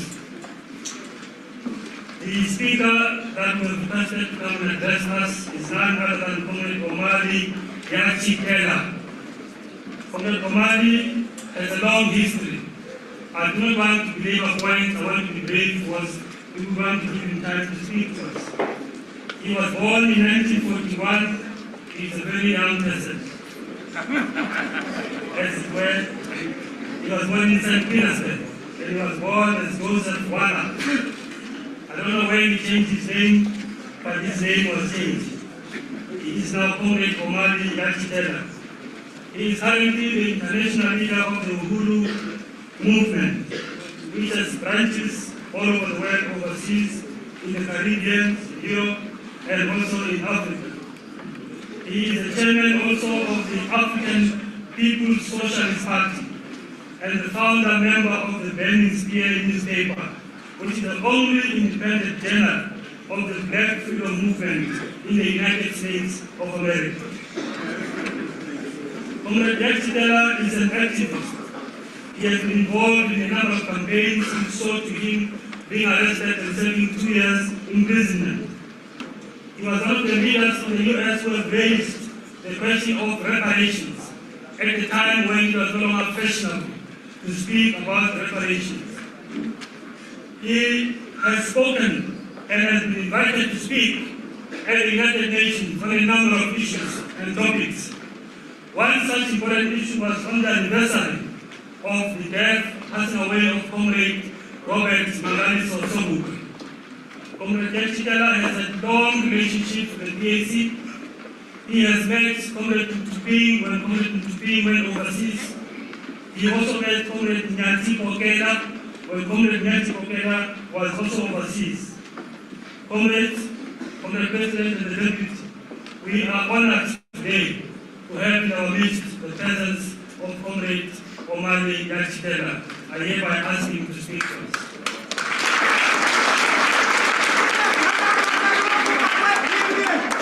Uyabhakalakala kuntombi zase-Afrika kuba namhlanje ningakabela izolo bebefuna nibe yintloya kuba bafuna abantwana base-Afrika batsheke kanti sikheli ngakathini. Nguwe kaloku uyise weZimba, nguwe kaloku uyise weThanga, nguwe kaloku uyise wombona, kodwa namhlanje ezonto uzithenge eFreystati kuba uhlupha amalungelo. Ngebhanki ezakhiwe kweli lizwe asinanto okwenza ngawe, zithi ungubani igama lakho, kanti zonke izinongo ezikho kweli lizwe zithi ungunyaka abanina wena uthethayo, kodwa mabafika bavela phesheya banike ubunewunewu bade banikwe nezindlu nemoto. Brother President, Opa, Secretary General Tommy Clackton, Comrade Deputy President Faco, the esteemed National Executive Council of the Pan-Africanist Congress of Azania, delegates, guests, brothers and sisters. Ease relate to Africa. I bring you greetings from the Central Committee of the African People's Socialist Party, from its mass organizations and membership, from our African brothers and sisters in the diaspora, especially those from the United States and London. Uhuru. Uhuru is the greeting of our party and movement. It's a greeting that was made popular by the Kenyan Land Freedom Army and Dedan Kimathi, the Kenyan Land Freedom Army, popularly known as Mau Mau. Uhuru, of course, is Swahili for freedom. And so in our party, we greet each other with this word. We should call our office any place in the world we be greeted with the word Uhuru. And we say Uhuru because we believe that freedom should be on the minds of African people 24 hours a day. Uhuru. A few days ago, I talked to someone from the South African press, and they asked me, why was I here to be with the Pan-Africanist Congress of Azania at this incredibly significant Congress. I didn't think about it at the time, but I should have asked the white woman why she was here. Because it seems to me I have more right to be here than she does.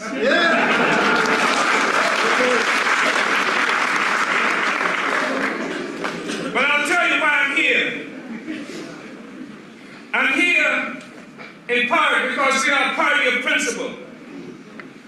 And because we've worked with the Pan-Africanist Congress of Azania for more than 35 years. And we've worked with this organization in an uncompromising fashion. Even when it was popular in certain places in the United States for organizations to claim they couldn't decide who they should support.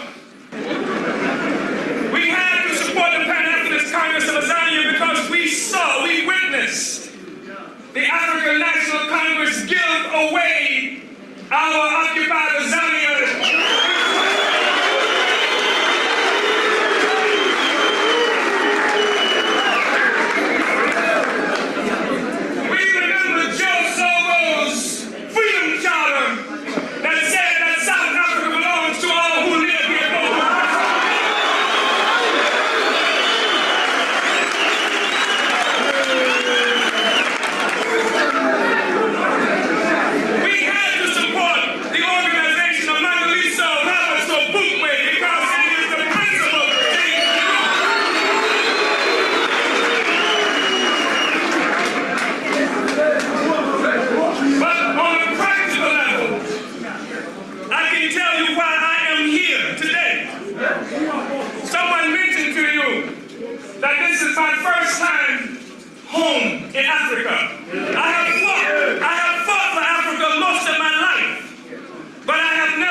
For me to be here.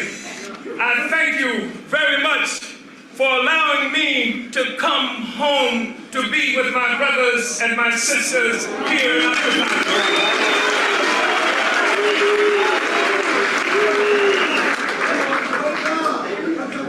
Another question was asked to me by the media.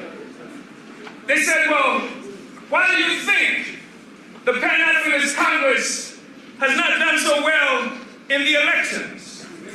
Well, I tell you, I know why the Pan-Africanist Congress has not done so well in elections.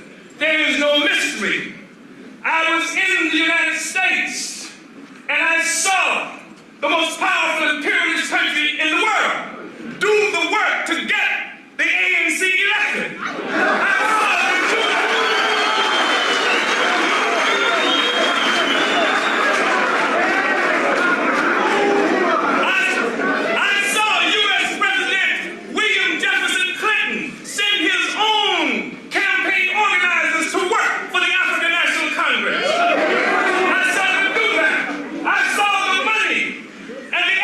Who were sent here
So that this handful of white people here in our country own and control a land, a territory that is 4 times larger than the United Kingdom and Northern Ireland combined.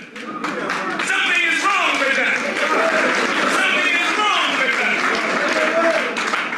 Sisters and brothers, I want to be clear that when I speak, I do speak as the chairman of the African People's Socialist Party. I want to say that in the event that there are representatives of the South African media here, and I have to say that I am responsible for my statements and not August Independence Attorney Tanzania.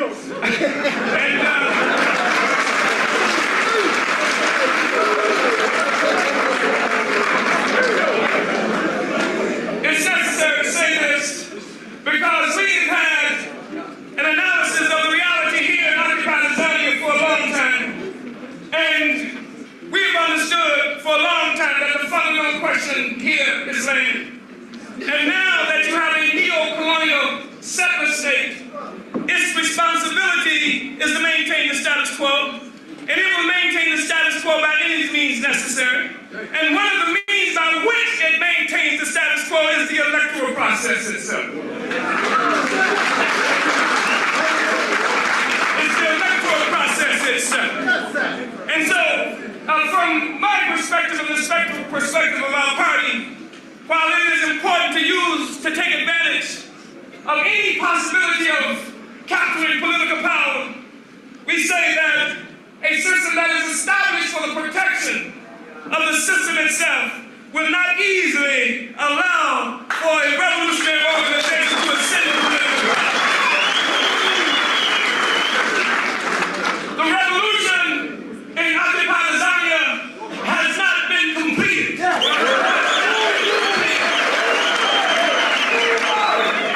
And it seems to me it is the responsibility of revolutionaries to seize power that will lift the masses of people out of degradation and misery.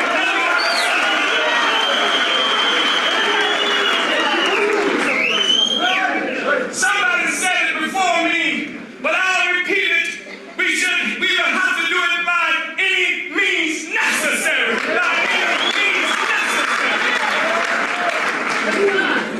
I come now from a country where Africans were snatched up 400 years or so ago and taken into a terrible condition of domestic colonialism. And in this country, which is the headquarters of world imperialism, which is the worst imperialism that has ever existed on the face of the earth. I'm talking about America, that is the strategic enemy of Africa, all African people, and the oppressed people of the world.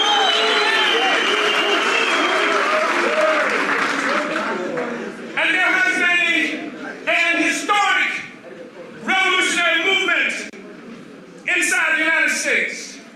There has been a historic connection with Africa inside the United States.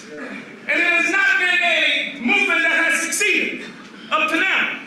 In fact, the Black Revolution of the 60s was defeated militarily in the United States. You saw it. Many of you who are in this room know what I'm talking about. You saw the assassination of Malcolm X. You saw the assassination murder of members of the Black Panther Party throughout the United States.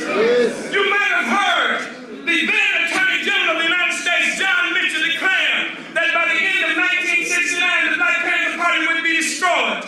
And if you did, you know that the United States government murdered at least 27 members of the Black Panther Party that year, arrested more than 700, and on December 4th, 1969, while he was sleeping in his bed, murdered Fred Hampton, who was the leader of the Black Panther Party in Illinois.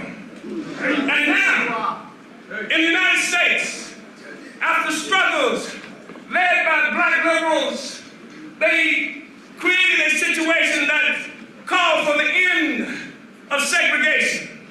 In other words, in the United States, apartheid was defeated a long time ago.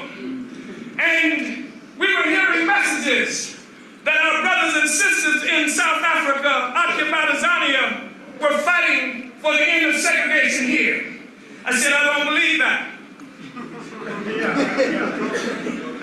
That's insane. Because when you talk about segregation or apartheid, we are only talking about the form that the oppressive state takes, while it expropriates the value that is created by African workers, while it takes our land. And so they set up a system now where they give us the right to vote, and even when we vote, the vote doesn't mean anything.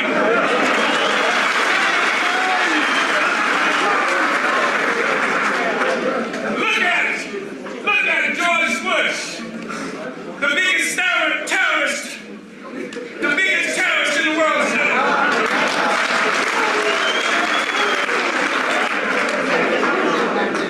He is in power as a consequence. After all the Negro liberals, all the black liberals told us that the way we should get free is to just vote. If you just vote, you can find freedom, they told us. And what we found is all the Africans went out and they voted for this other white man who represents another imperialist party in the United States. And after they voted and the other white man won numerically, the Bush regime stole the election by disenfranchising all the Africans who live in the United States. And I'm told this is what my people are fighting for in occupied Zambia? I don't think so.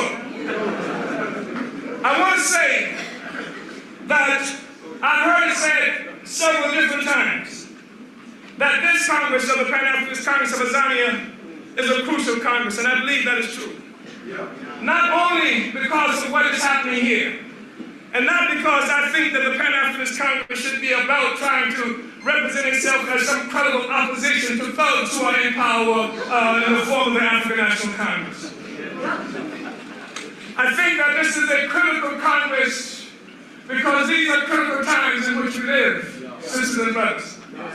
When we look around us and we see the government of George Bush, the government of the United States, talking about making war against the peoples of the world, what we're looking at is an imperialism that is in serious crisis. It is in serious crisis. It is too blind to understand the nature of this crisis, or even the fact that it is in crisis. It is boastful and arrogant in its ability to send troops in the Philippines, as there are troops even now, U.S. troops in the Philippines. It is boastful and arrogant in its ability to send U.S. troops into Colombia in South America, as there are U.S. troops in Colombia right now. It is arrogant in its ability to send troops in Djibouti and Uganda, and its participation in making the Rwanda Holocaust occur. Its involvement in Congo, it is arrogant. And it talks now about attacking the people of Iraq, whom they have been bombing for 11 years already, where they have been responsible for more than 1.5 million deaths since 1991. But the question that it cannot answer is why it is necessary for U.S. imperialism to make war against the world. And the reason it is necessary for U.S. imperialism to make war against the world is because, brothers and sisters, we live in a world whose configurations, economically, politically, etc., were established as a consequence of the thrust by Europe to conquer the rest of the world. It's an imperialism that was created of stealing the resources of all the peoples of the world. It is an imperialism that is parasitic in its very nature. It is an imperialism that is like a tapeworm. That you get a tapeworm in your stomach as a consequence of eating that bad meat that we shouldn't be eating too much of anyway. And no matter how hard you work, no matter what you eat, you can't get any bigger. But the tapeworm is attached to your intestines, and it doesn't have to do any work. And no matter the fact that it doesn't do any work of your work, your labor, what you eat, it continues to grow bigger and bigger and bigger and bigger.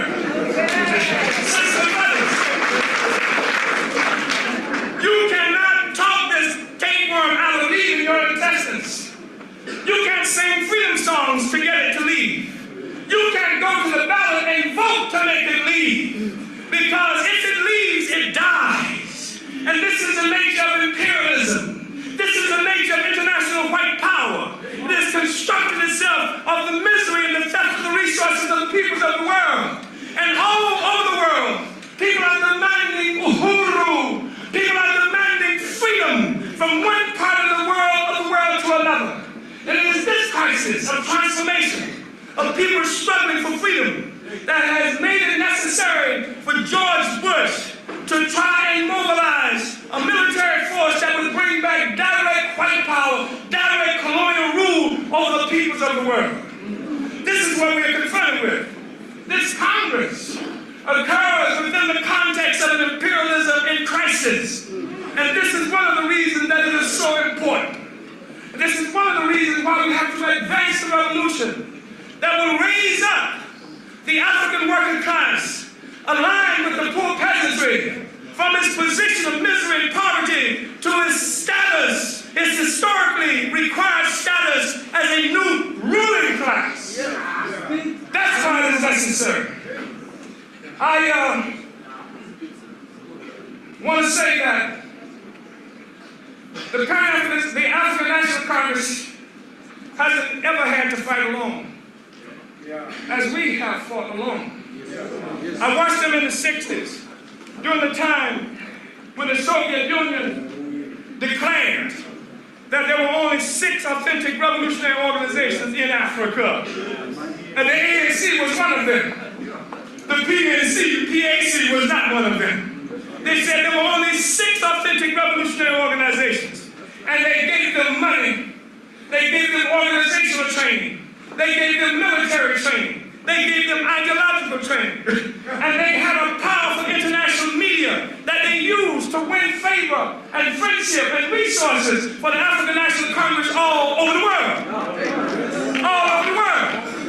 And now that they did. And now that the African National Congress, after POCO and APLA, and PAC has done so much work to start the crises that made it necessary for imperialism here to turn over the administration of the oppressive system to a neo-colonial party. And that's what has happened. The ANC has been given the responsibility of administering an oppressive system, and a system that speaks to the needs and aspirations of imperialist power all over the world. That is what it does. It is its administrator. The question before us is, when will we, those of us who are African internationalists, those of us who recognize that there is one Africa, one African people that must be united in order for Africa to be free, when will we stop fighting alone?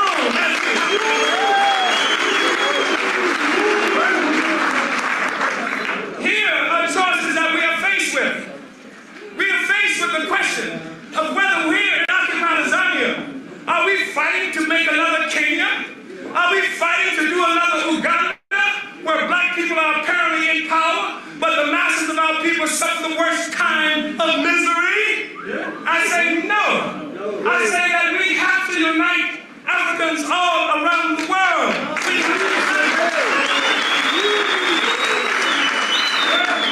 But it is not enough simply to unite.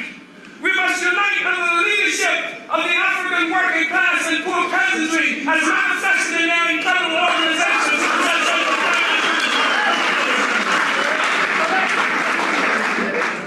So when I come here, I have to come to the PAC. Don't tell me about the fact that they only got this percentage in an election. What the hell do I care about an election? I'm not interested in an election. I'm interested in freedom.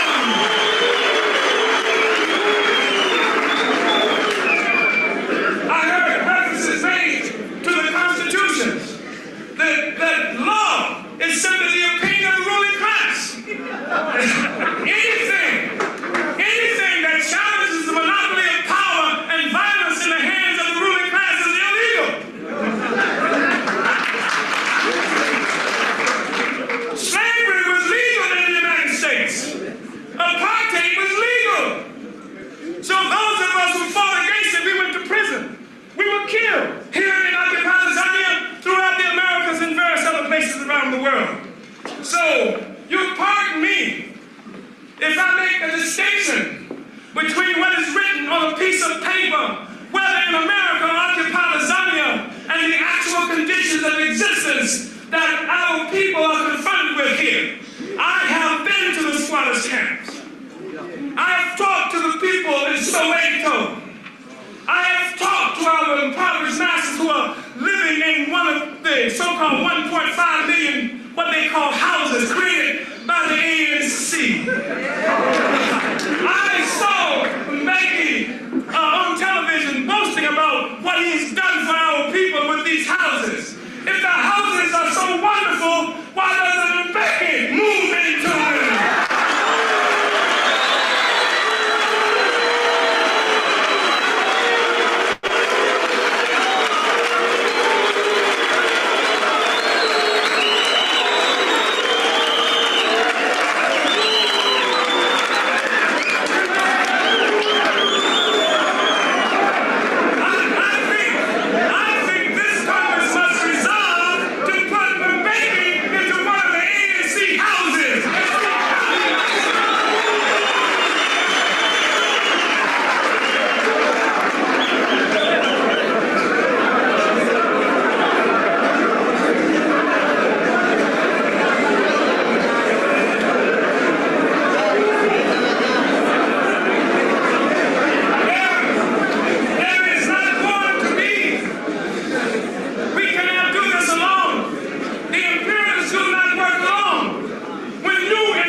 That the African Revolution, wherever it exists on the planet Earth, has run into its limitations as long as it allows itself to be constricted or restricted by the imperialist imposed borders which separate us.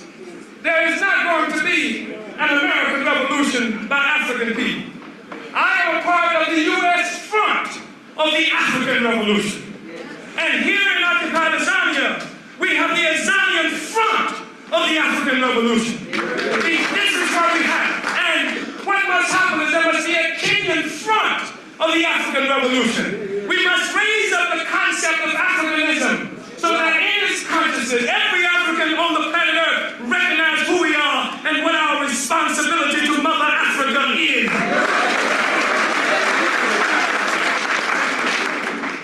Africa gave the world civilization. It is irresponsible of us to allow Africa to continue to exist under these conditions. I just want to say, brothers and sisters, in closing, that I heard a man, C.R. James, on one occasion, say that the power, that the future of the world will be determined is in the hands of the African working class. But unfortunately, it is not in the heads of the African working class. It is our responsibility to change that.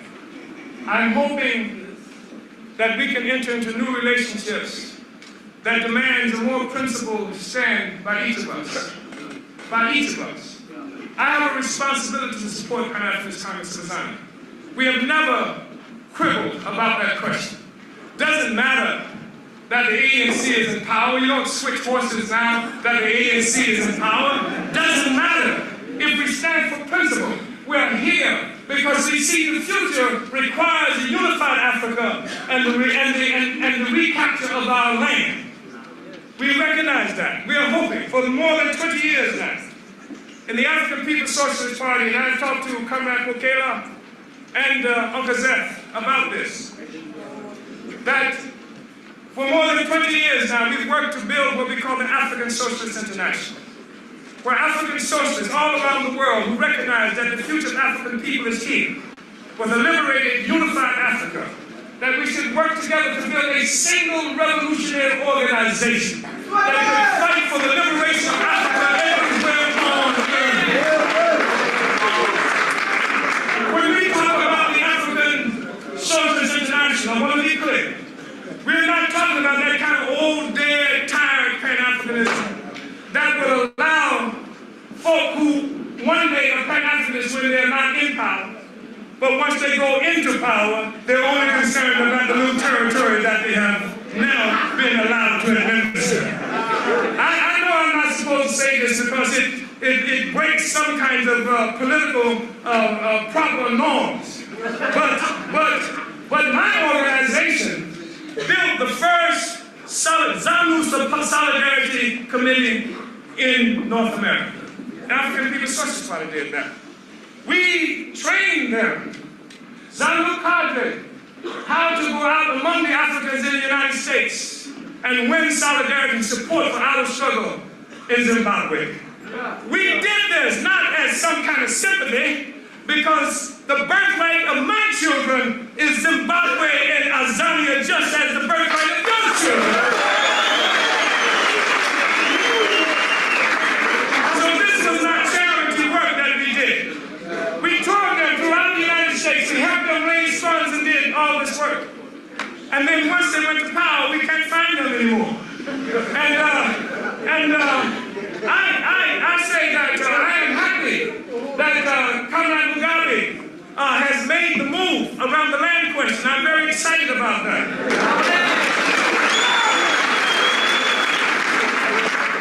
I'm sorry he waited so long. And I am trying not to be cynical in believing that he may have only done it now to save his own political hide, because the masses of people in Zimbabwe were taking the land anyway. So I won't be cynical about that. But I do have a question, because I read a newspaper article since I've been here. Brother President, I hope you forgive me. I know it's a breach of I read a newspaper article since I've been here that said Comrade Mugabe was going to appear at the ANC convention. The ANC Congress. I hope that is not true. I think he should be here.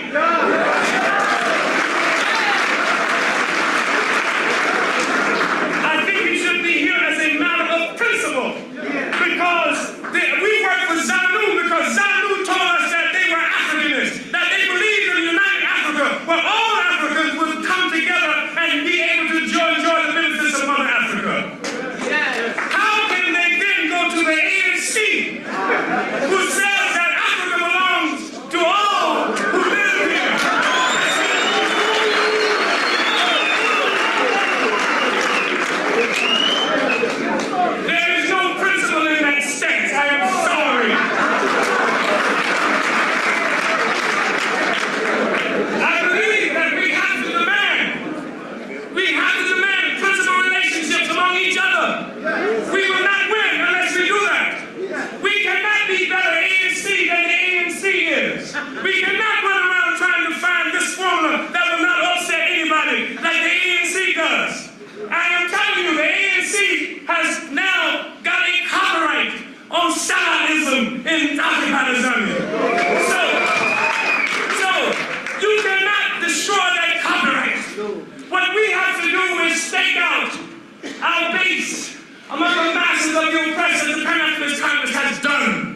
And then regardless of whether anybody likes it or not, we have to strike out for the freedom of occupied Zambia in solidarity with Africa and African peoples around the world.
Comrade Uhuru, you have shaken this Congress to its roots. Please.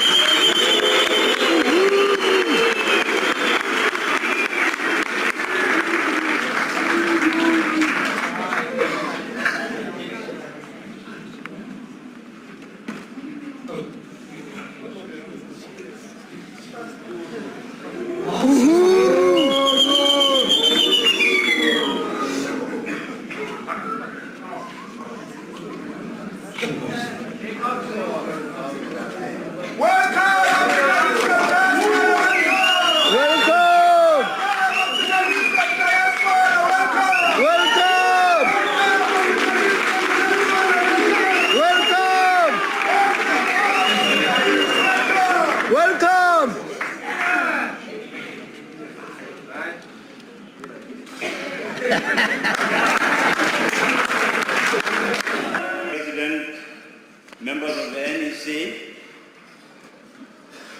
our distinguished guests, particularly our international friends who are here, and delegates and observer delegates to this august Congress of the Pan-Africanist Congress of Azania. We have come to the end of this conference a little later than we thought it would be, because let us all confess that this was a great Congress, a great experience for all of us. We haven't had this size of Congress for a long time, and I think there were bound to be delays in getting the machinery moving. We have at this Congress had some high moments. We've also had not so high moments during the conference. The anxiety about the leadership of this party pointed to the most important activity of the Congress, which was the question of election of new office bearers. Unfortunately, our electoral system did not go on very smoothly. We observed that there were some irregularities, which at first we thought were not so great. But as we went on with the Congress, it became very clear that these electoral irregularities were very, very great indeed, and actually possibly also pointed to some fraudulent activities in some branches. As a result of that, we have come to the painful decision that this conference should be postponed. And that is a very deliberately chosen word in terms of our constitution, that this conference is postponed. Postponed to some earlier date that will be chosen by the NEC, and that we will be moving towards that Congress when the time has come. So we move on from this Congress with a clear focus on the elections of 2004. Is ready.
Uhuru, everybody. Welcome back to the live official broadcast of the Uhuru 3 trial here on the ground in Tampa, Florida. My name is Mwezi Odom, and I want to welcome everyone back from watching such a powerful documentary, footage of the chairman's visit and other leaders of the African People's Socialist Party on the ground in occupied Azania, or also known as South Africa, there is so much to discuss about that video. And, at one point, this video was available on the Burning Spear store online. If those of you who have it, you have a gem, because, there's one thing I really appreciate about this video among the many different, aspects. And we will continue to break this down as we move forward throughout this broadcast and throughout the work of the party. I'm taking you back throughout the work of the party and why the theory of African internationalism is so important, and why this theory, is also under attack, because what this theory attempts to do and is achieving with great success is to unite the African nation wherever we are. And you see here, chairman and comrades saying that here they have returned home. And, you can see the conditions, the colonial conditions of Africans on the ground, digging through trash to search for food, these quote unquote homes, these million homes that were supposed to be built by the neo-colonial government. It's just really striking, and it's undeniable to see that wherever African people are, they are suffering. And so this is why the question of free speech is so important, and why the question of free speech has come under attack, because even just to say that African people have the right to unite, that African people have the right to call out their conditions, to charge those who are the real criminals, who are causing these, who are responsible for creating these types of conditions. This is the kind of work that Chairman Omali Yeshitela has done, over the past 50 years. And we see that, through all of the, correct means that we attempt to try to overturn our conditions, whether it's voting, whether it is, creating real sustainable economic development on the ground, whatever the African working class has done throughout history, just like examples in that video mentioned of Robert Sobukwe, other African martyrs who have fought for the people, working to not only overturn this system, but at least to bring the voice and the interests of the African working class into the political arena, have been etched out. And so this attack on the African liberation struggle is an old and very long attack. And so we should see that this is an attack on the party, on the Uhuru 3, is an attack on you, on your right to have free speech, on your right to even hear what we have to say, what the chairman of Omali Yeshitela has been saying for over 50 years. The message is still the same. And what we saw in this video was, the opportunity for us to not only see what the conditions of our people are, but to also recognize that the African People's Socialist Party has been fighting to overturn that, to provide a real hope and a future, and put power back in the hands of the workers. And so I just really want to salute that video. I want to really appreciate the work of everybody on this broadcast to be able to bring that particular piece to you. So comrades, here we are again at the free speech trial of the century. We understand that free speech, the First Amendment, all of these have come under attack with these bogus charges that the FBI, are waging on Chairman Omali Yeshitela and the Uhuru 3. They are saying that travel, even just the right to, to take the theory of African internationalism out in the world, that alone is one of the quote unquote overt acts of Chairman Omali Yeshitela. So we denounce that. But the Uhuru 3 are not guilty. They are not guilty of what the US government is saying that they are doing. And it was not Russians or anyone that told Chairman Omali Yeshitela to travel around the world to spread the theory of African internationals. In fact, it was this system, this rotten, foul, genocidal system that informed this struggle, and we are very clear on that, and so has the chairman. So as we come to close, to wrapping up today's broadcast, comrades, we want to share with our audience the revolutionary cultural offerings of artists who stand united with the call to protect free speech and protecting the Uhuru 3. We will continue to watch segments of, quote, The Mic is Hot. This is a hands-off Uhuru cultural event that was organized by Comrade Fofid Al-Kebulan, a leader in the International People's Democratic Uhuru Movement and the African People's Socialist Party. This event took place on the ground at the Uhuru House in St. Louis, Missouri on Saturday, August 24th. And we want to bring you all just a little taste of what the artists on the ground are doing. You're going to hear from poets, singers and musicians and other cultural workers who are offering their gifts in support of the movement to end the attacks on Chairman Omali Yeshitela, defend the right to freedom of speech, and to engage the people in in anti-colonial free speech. So we want you to enjoy just a little taste of The Mic is Hot, Uhuru.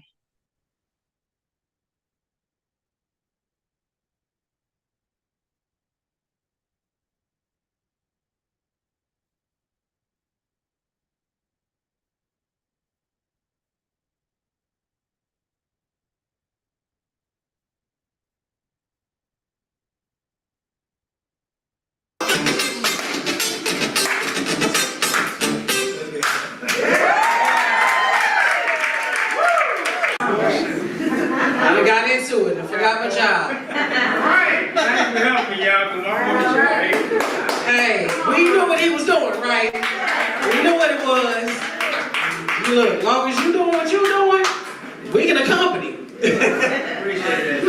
All right, that was beautiful. Let's give him one more round of applause.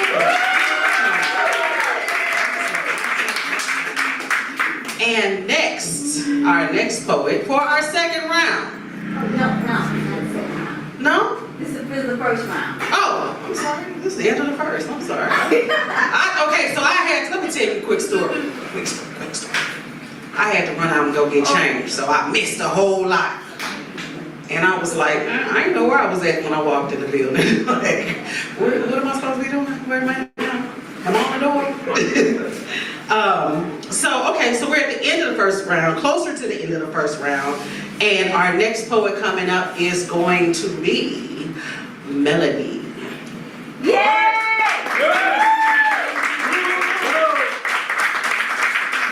She was actually on the list. All right. Give her one more round of applause.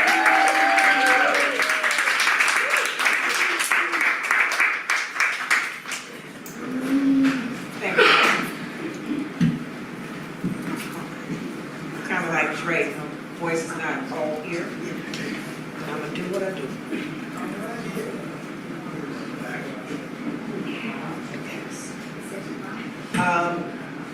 This one is racism in America.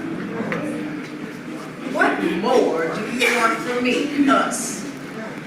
It's not enough that you stole us from our homes, kidnapped. Not enough that we work for free, slavery. Not enough that our women were breeders, raped.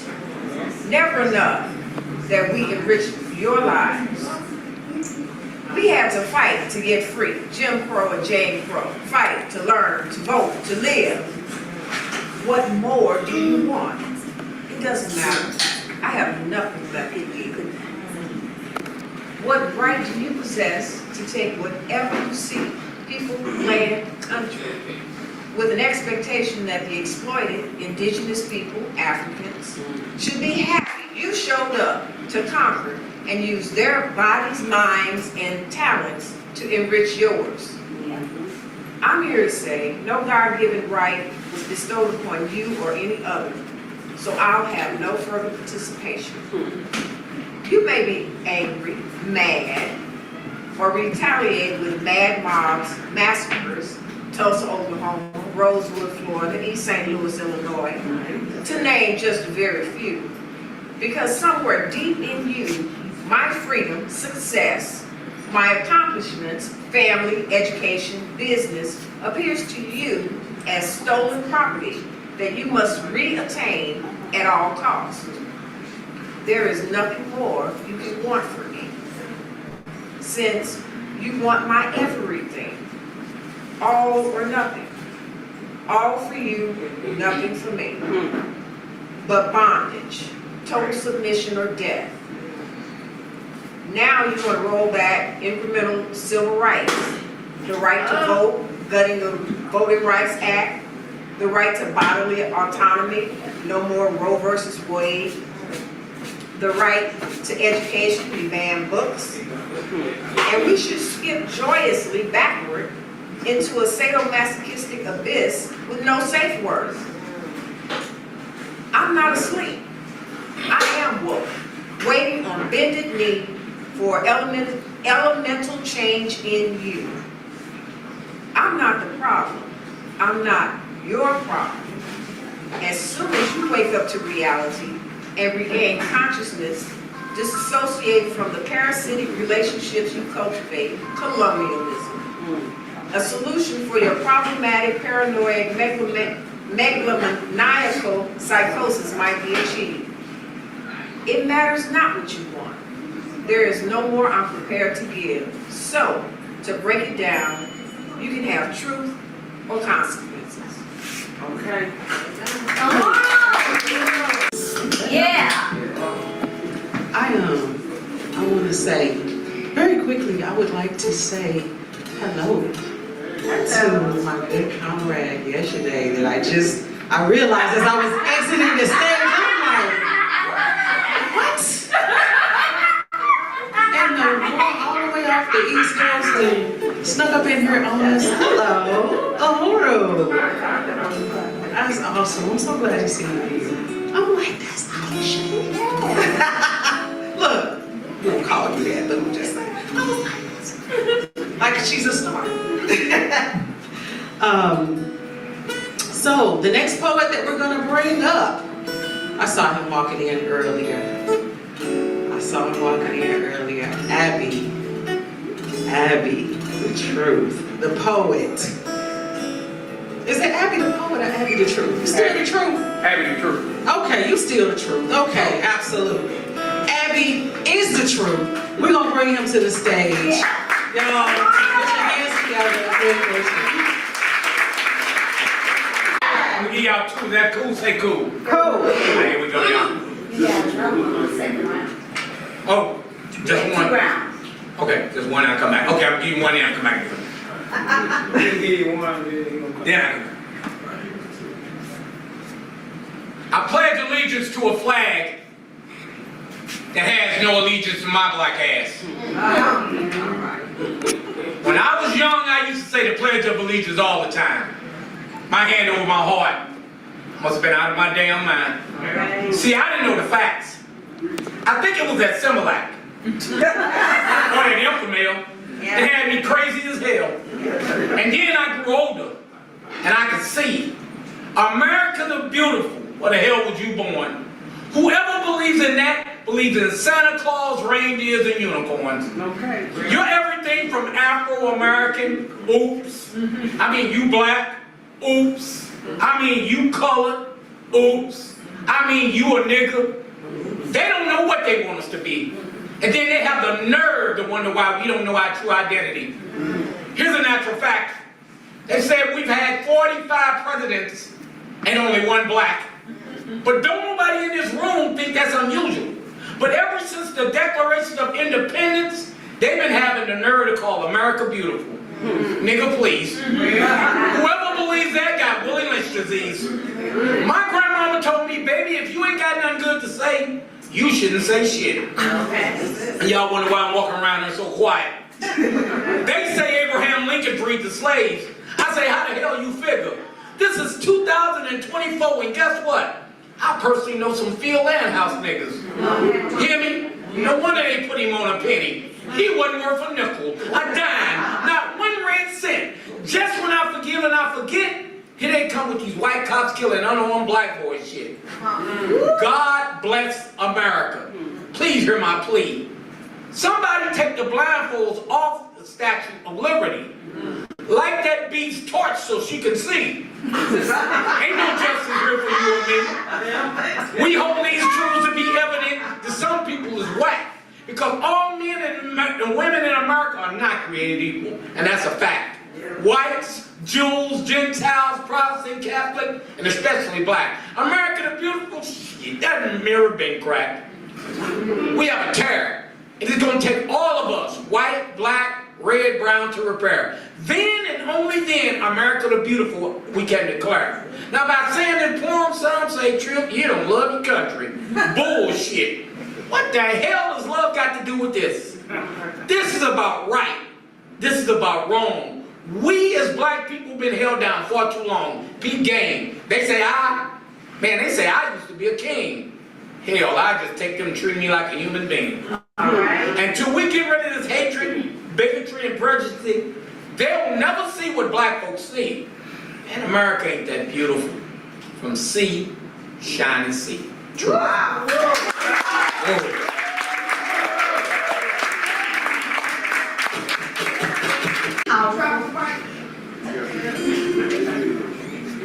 They make you feel a certain way.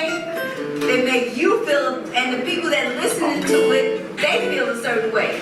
But what you say, you may mean it one other way, but how a person feels, what they've gone through that day, it can be something else to them. I can say no, and over there they say same thing. But I'm just talking about words. Okay, I'm gonna do one of my favorites. And comrade, we also have a comrade from California, and a comrade from Ohio. This is the annual African National Women's Organization. Here they did the market today, and they came out to have a little fun. All right. Thank you. This is one of my pieces. This is playing something.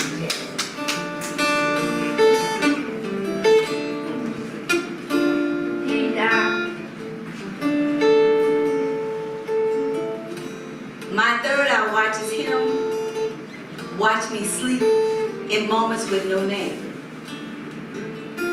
Hovering close but too far to touch, shadowing the closeness of my eyelids. I have no name to claim these moments that exist in the depths of my abyss, these moments we share in the shadows behind my eyes. Now, he has them too, and he declares them too, noted by the sweet points of pain, produced in a special place that takes up space when we neglect to connect, pushing me into his afterthoughts. I'm locked in my self-produced cage, making it hard to gauge the size of the keyhole. To pinpoint my reality is the goal, searching my soul as I soul gaze. See, I'm jib-jabbing and zigzagging on an alcohol-free high while my third eye watches him, watch me sleep in moments with no name. But see, every day can seem like April Fool's when you loving the right person at the wrong time. But I'm no April Fool. I'm just lost in love.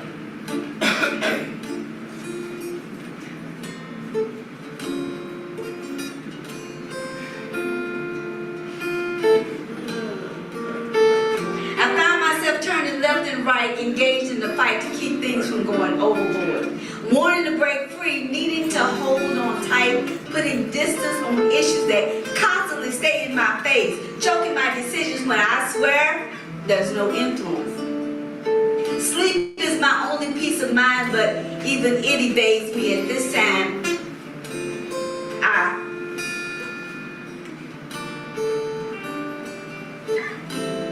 I skip with a smile, all the while just to run faster than tears fall. Cloudy vision calls me to stumble, making my way through this mess, trying to do my best. But my third eye watches him, watch me sleep in moments with no name. And every day can seem like April Fool's when you're loving the wrong person at the right time. But I'm no April Fool. See, I'm just lost in love. Now, there are moments that grow longer than time. Trying to catch them is not enough. Holding them is impossible, but trying to share them is hardest of all. I'm wrapped in a maze, covered in dreams, holding tight to my rainbow. With every step I get farther from the center just to end up where I began. Now, if life is a lesson with time as a teacher, then I'm a genius. Constantly clocking experiences. My database is overfilled as I live, express, and enjoy. See, my third eye watches him. Watch me sleep in moments with no name. I'm jib-jabbing and zigzagging on an alcohol-free high, while my third eye watches him. But every day is like April Fool's when you're loving the right person at the wrong time or the wrong person at the right time, but I'm no April Fool. I'm 4 feet, y'all, and I'm just lost in love.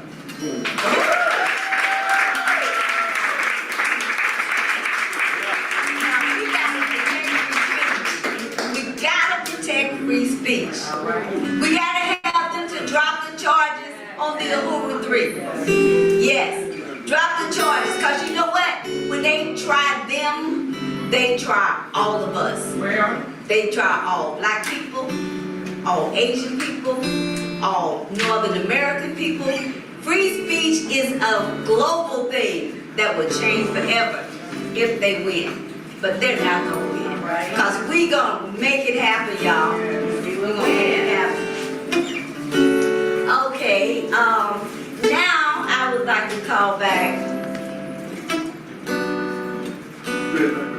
and be queen. We starting round 2, y'all. Round 2. Now, those that are watching on Facebook, please donate. Please donate. Please donate. This is a serious matter. We're having fun, we're educating, and we're having a good time. How do they donate? It's online. They got it. Okay. If somebody here want to donate, you want to donate? Yes. Okay. You go to the back. See, we got it easy here. They got it hard. We've got moderators. Comrade Chiwonisa in Houston. All right. Comrade Will Kabula is in Chicago. Uhuru. And guess what? Y'all are being, we're being watched. Okay? But we get our energy from you. Come on, comrade. Comrade, be queen. All right. This comrade. She is a military veteran. Correct? That's correct. And she knows who she is. And she appreciates and understands that we must know who we are, and we must fight for our freedom as people, as humans, but basically as Black people, as African people. This young lady is a lifetime member. She's a Marcus Garvey member. Yeah, of the International People Democratic Uhuru movement. All right. And I am so proud.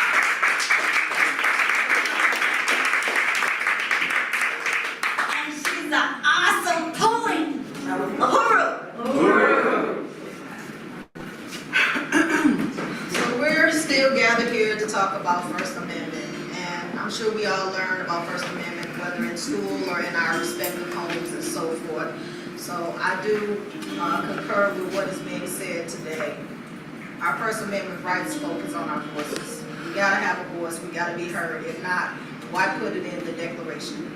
Why proclaim it unless you have a motive? Is it for certain people or is it for all people? And we all know in some of the clauses it talks about how our melanated people are 3/5 of a human being.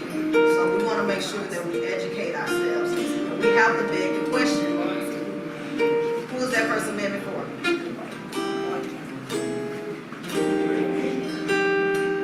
So this piece is called Freedom of Speech. First Amendment states, we have the right to freedom of expression. Well, someone must have lied because all this rhetoric has led to so many questions. What is freedom of speech? Living in this society, it's kind of hard to teach. Indictment of our comrades, where does it end? Wolves in sheep's clothing, many disguising themselves as friends. The government desires to limit people by restricting what they say. What are they afraid of? Our content or the message that we are trying to convey? Our voice is our power. Don't limit us. It's funny, on the currency it says, in God we trust. Keeping us silent means strangling our voice. Our ancestors died to vote and read. What a powerful and memorable choice. Montgomery, Alabama residents understood the assignment. Non-verbal with the hat toss and the folding chairs brought people in its rightful alignment. No censoring of my blackness. Some things we just can't teach. Sacrifice, liberation, the ultimate freedom of speech. That's that piece. Yeah.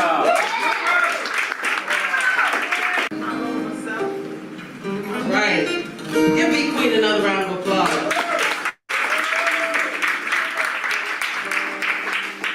It is so important. I just want to say something. On the whole, protecting free speech, we have a tendency to see things happen in this world and not understand that all of these things that are happening really do concern us. We think a lot of times that because it's not centered on us, at the moment, it has nothing to do with us. But these little ripples that happen, they all have an effect on us. And we have to be mindful to step up and speak up and say, and do, move in the interest of ourselves, which is, the interest of everybody. It's the best interest of everybody that we can still speak, that we can say what is important to us. We can say, the things that we feel are necessary to say. We can speak from our actual experiences and not just keep pretending like, ain't shit happening. This is, it's crazy. So we have to really, unite with the idea of getting to a place where we are, active in protecting our rights, active in actually doing everything that is going to promote and forward our ability to make change and have influence out here in this world for real. So, we're begging y'all, if you can come out and you can be a part of, supporting the Uhuru 3 in any way, shape, or form. But if you can come out and make it to the trial, like you want to be a part of that, please step up. Let's do it.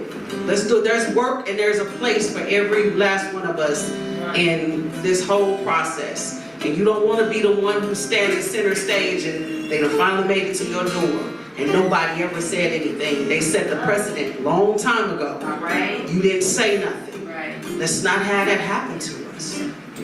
Make your voice heard. Show up for yourself. Show up for the next person.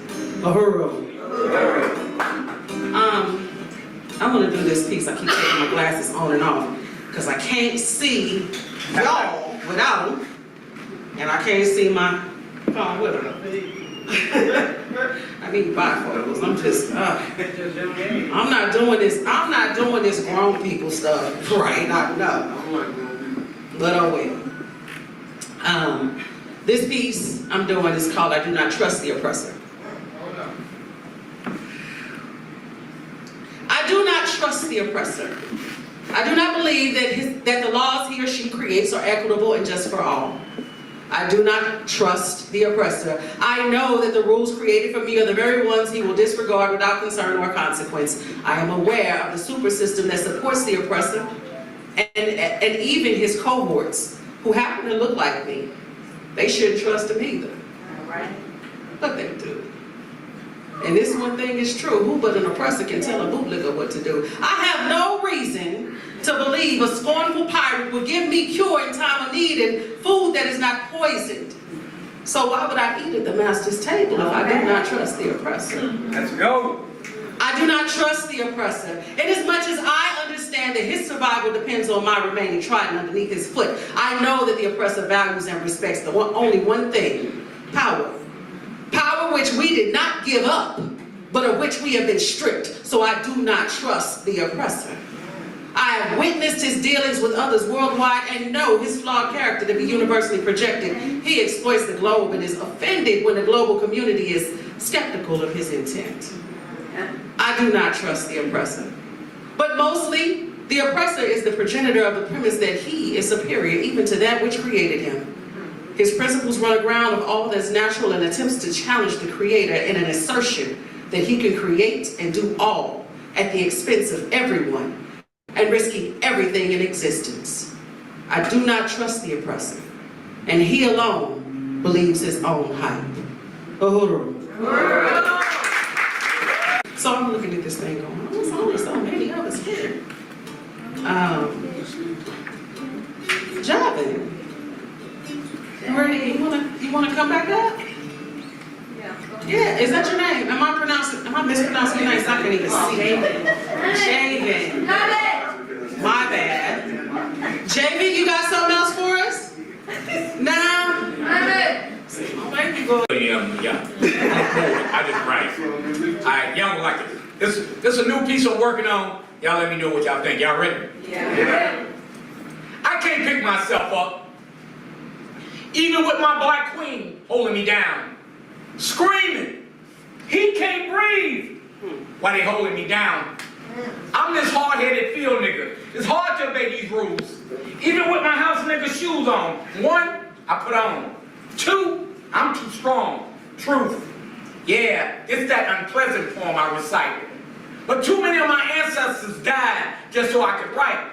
So I'm getting ready to grab this mic. Nat Turner grip. Eyeball master as I begin to spit. As I lie and take a propaganda, I see through all these lies and propaganda. Opinions be rented. How can a rainbow be considered beautiful when black ain't in it? With her dark skin and my nappy hair, I declare, against all odds, we create kings and queens, 3/4 of human beings, because we be gods. On a whole different frequency vibe. The revolution, shit, I'm gonna televise. I've come to the conclusion that we're living in an illusion which causes confusion. Understand it. Until we know who we are, we're gonna always be last on the planet. In the hood wreaking havoc. Nobody's focusing on today's mathematics, just glorifying being savage. Kids watching killings, messing with their feelings. That shit don't mix with Baby Shark and Coco Melon. Right. Listen, in the black neighborhoods, all these Arab stores, lemon pepper and chicken. On the corner, there's another black boy lost. They shooting, no dice. Better take off as they scat in packs. A bunch of demons and hellcats. Bad mothers come from where I'm from, cause the good die young, conceal and carry guns. Look, I was raised into a race of people that was given a different set of rules. Man, my grandfather died. Still waiting on his 40 acres and a mule. Jesus, look how they deceive us. Granny was buried, still believing it was a white Jesus. Let's make America great again, bet. Whistling at white chicks, lynching niggas and picnics. A test. Black folks living in the projects. Did y'all know that was a government project? I'm speaking before Christ. Look how they do all this shit before Christ. America the beautiful, how you figure? Man, they quicker to change their gender than become a nigga. Now let that digest. How many times we gonna digest? Cause of color. Elephant in the room, it ain't no time for hesitation. They want me to fight for my country, but won't give me my reparations. And yeah, I wasn't a slave back then, I admit. But like my pops, I was grandfathered into this ish. Invisible chains and whips, they still leave scars like you locked up behind bars, jury, and cars. It's just psychological buffoonery. Real niggas that murk, black queens that twerk. Black folks, we mentally hurt. Each other we kill. Jesus, take the wheel. Tupac quote. This might be the realest shit I ever wrote, ever spit. I might be killed for this. I'm going in. Django like, who that nigga on that pen? Truth. Whoa, that was my phone ringing. Okay, come back.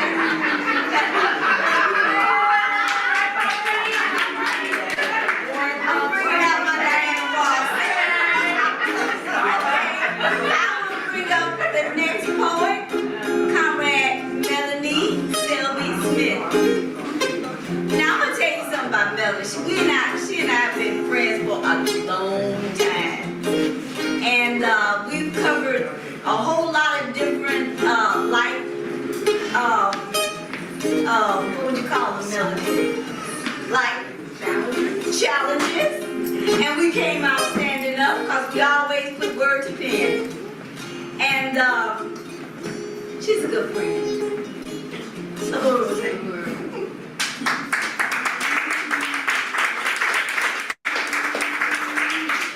This is something a little new that I kind of put together because she asked me to speak on speech. It's an ode to Billy. Ladies sang the blues because nobody wanted to hear a black woman speak.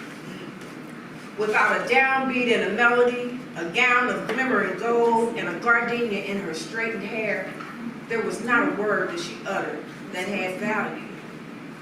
She sang generational blues compounded by self-medication from the street pharmacy that formed storm clouds and confusion in her soul and killed her in slow motion with every stick, an effort to chase away pain with demonic syringes.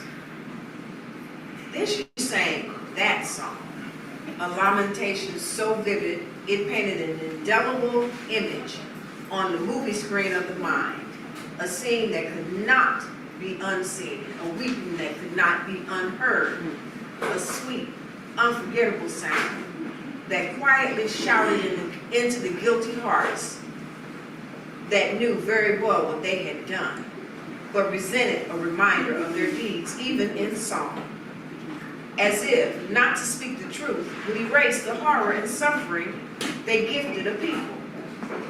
Lady sang the blues in jail, where they put her defiant self, because she persisted and sang that song that reached into the hearts and minds of people that looked like them, people that might hold them accountable, people that until the song woke them up, they had not a care or a thought or a worry about something that did not touch them. Lady sang the blues till she died. Southern trees bear a strange fruit, Uhuru, blood on the leaves, and blood at the root. Black bodies swinging in the southern breeze, strange fruit hanging from the poplar tree. Uhuru!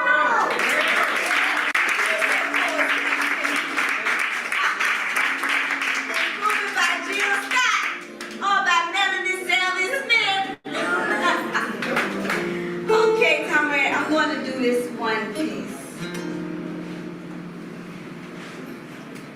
And this will be the end of the second round. But it's so early, guess what? We got some more for you. I want the people watching, please donate. Please donate. We are put STL in the comment section.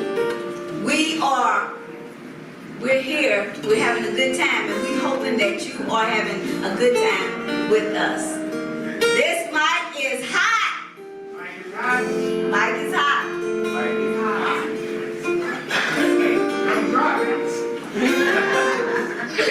This is called Stolen People. I want to talk about the stolen people. I'm a stolen African woman born on stolen indigenous land, stolen family roots and connection to Africa, our dignity, pride, and tradition, along with our customs, practice, and medicine cures, our skills, beliefs, and riches have been tainted. General humanity challenged and lives ripped away. Melanin makes us African regardless to where we are born or where we stay. Obama Yeshitela taught me we would not be free if they had not, we would not be here if they had not been there. He taught me about the colonial mode of production, a dependent relationship to keep Africa drained as the colonial rich. To challenge this relationship is free Africa and its people.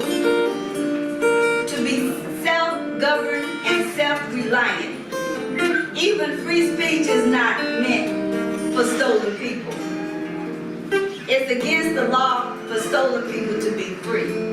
Colonialism is the cause, revolution is the cure. And I am a stolen woman born on stolen indigenous land, and my DNA continuously is under siege everywhere we exist. Uhuru in Swahili is freedom. Sasa means now.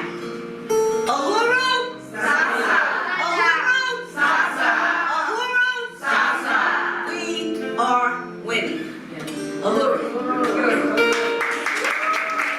Not different, but a clearer explanation on why we're doing this tonight. Comrade Bakri, Olatunji, please come up. Uhuru, Comrade Bakri. All right. Moved from Oakland, California, to be here at the Mecca of the Uhuru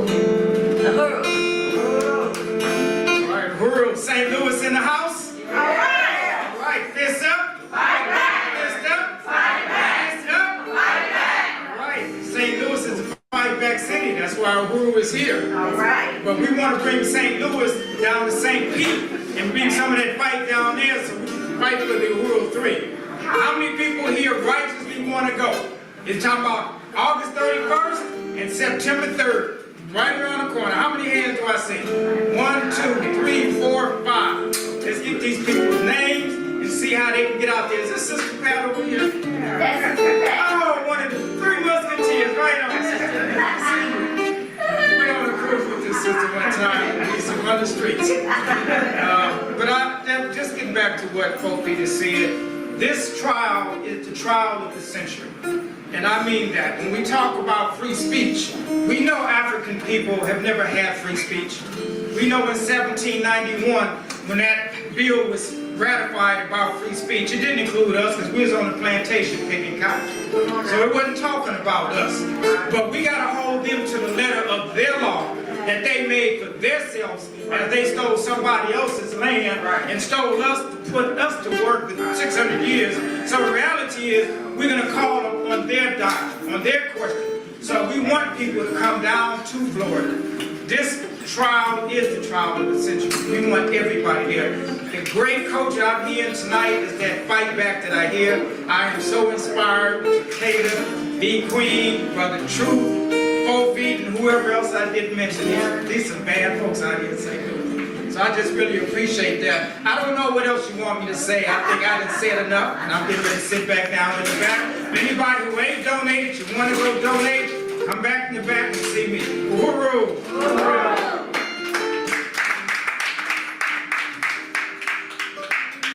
This is the,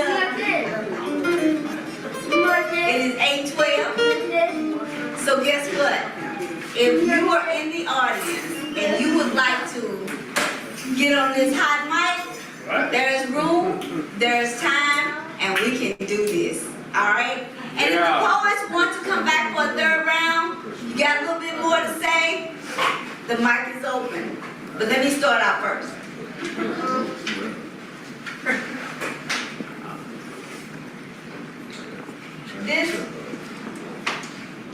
This piece, I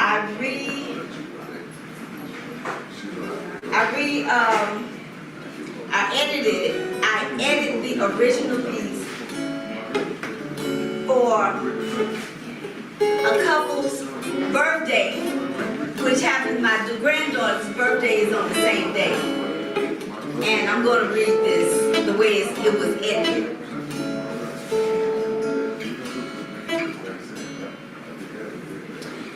This is one of my favorite pieces. I'm going to tell you a little story about this, the original piece. I am a Will Downing super fan. No, it's not a super fan. I'm a Will Downing. That's my cousin in the back. Part of the Wolfpack? I'm part of the Wolfpack, but I'm his poet. And he's my muse. You leaving? Yeah, I got to pick up somebody. I love you, baby. Everything's wonderful. All right, Uhuru. Next time I come, I'm going to steal your money. Okay. Okay, this is called Hey Love. I wrote this poem, the original poem, for Will Downing, like a lot of the others I've written. But it started out for him, but this is not the one that he heard. This is the one that was reimagined. It says, Hey Love, in my attempt to pen you a poem, the words were too heavy for paper and the letters were too fast for ink. My tongue became the pen spitting lovely notes, my sweat the ink spilling from emotional overload. You were stamped into my psyche as I traveled the astral planes. Our freedom met and I breathed you in. You lay at my back, caressing me with your warmth and settled into my roof, making me strong. We emerged liberation to new heights. Our decisions were desires kissed from within, filling my trough with love force pouring to my meager expectation, speaking truth into African revolution, heard in divine political education every day. Causing future visions to blink, my realization several times, growing our union in a Uhuru chorus. Strong melody singing me back to earth again. Trouble, I question this epiphany of unequal, unconditional love I felt. So I knocked on the Quabba Hall doors for a glimpse of understanding, and I saw your look, feel me, chill me, energize my organizational skills. Words rushed to my head, disturbed my sleep too deep. Did I feel you knew me, who I am and who I was, a true comrade. Your revolution, you reveal your heart. I secured myself in the left chambers to flow with refreshing energy of freedom to all your organs, inspiring joy. Spreading love lyrics to African people in rhythmic keys only revolution can unlock. In your eyes, I see the future speaking to your vision of Africans being free. Strong is the existence I am being in you, feeling you, wanting you, loving you, and knowing liberation is our lifetime will come. I've loved you since you were stamped into my psyche as I travel the astral planes. These words are too heavy for paper and the letters are too fast for ink. In my epiphany to pen you a poem, my tongue's your pen, my sweat your ink, spitting and spilling love licks notes from emotional overload. Hey comrades, this is your poem. Happy birthday. Preface it only because I run into what we have in our community and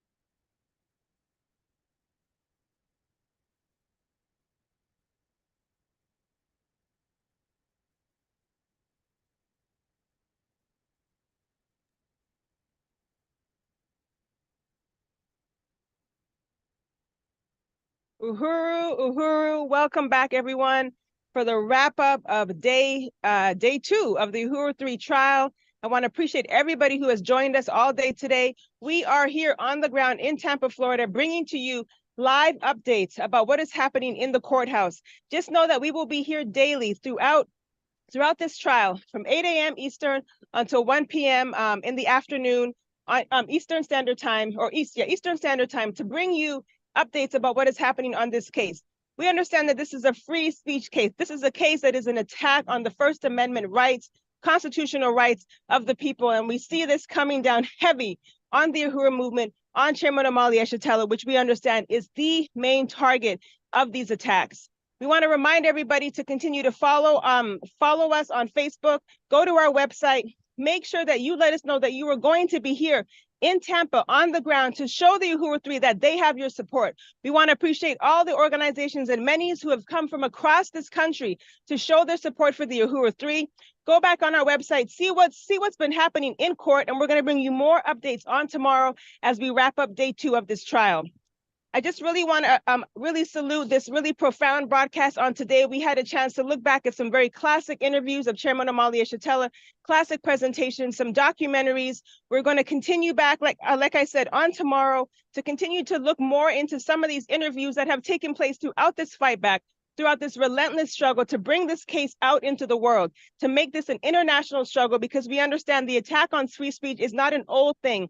This is an attack on all oppressed and colonized people. Can understand that when you are speaking on the behalf and the interests of your people, on the behalf of your rights for self-determination, for what we understand in the African People's Socialist Party, the highest form democracy is self-determination. And this is why these rights have come under attack. And we want to stand in full unity with the Uhuru Three. And we want you to see that the history of the African People's Socialist Party has not changed. It has been consistent. And the political stance of Chairman Amalia Shatella is unwavering.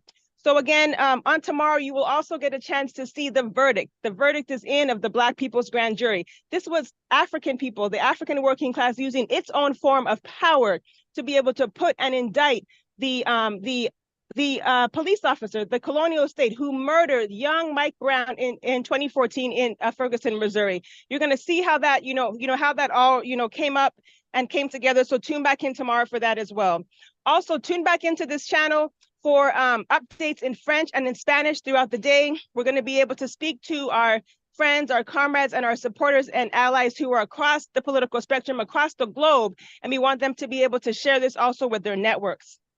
Comrades, again, we want to remind you to all come down because again, cameras are not allowed in the courtroom, and that is why this broadcast is happening, but you can see it live for yourself on the ground here in Tampa, Florida. So go to handsoffuhuru.org/trial, sign up, let us know that you will be here.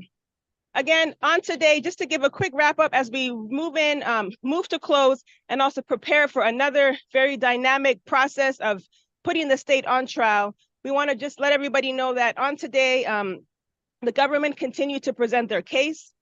We know that there were some witnesses called, some special agents, FBI special agents, who we understand are, functions of this apparatus that raided the African People's Socialist Party in these two city-states, in these two cities on July 29, 2022. One of the experts was a counterintelligence expert, which, as we understand, a counterintelligence, counterinsurgency, what is the difference? There is no difference. These are instruments of the state used to suppress the people. And especially here, as we can see in the United States of America, we understand that the suppression of African people is no different than the suppression of the American Indian movement and others who have struggled for their right to be able to live free and prosperous lives and to live in their own interest, to have the ability to feed, clothe, and house ourselves. So these are functions of the state, and we understand that this is who they have brought forward to be able to make their case to the people. And we want people to be able to understand what is being, how this is being laid out, but understanding that regardless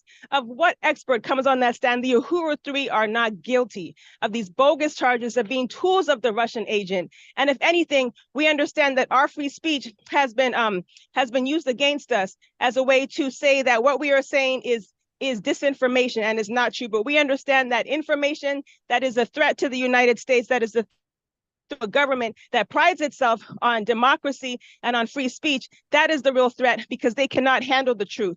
So we want to really salute the legal team, the Uhuru Three legal team, who had a chance to cross-examine some of these witnesses on yesterday, and will continue to do that today. And we look forward to seeing how things will continue to unfold on the ground tomorrow. So, comrades, without further ado, I want to say, drop the charges on the Uhuru Three, hands off Chairman Amalia Shatella, hands off the Uhuru Three, and victory to the African nation. And you touch one of us, you touch all of us. So we'll see you on the ground in Tampa soon. Uhuru.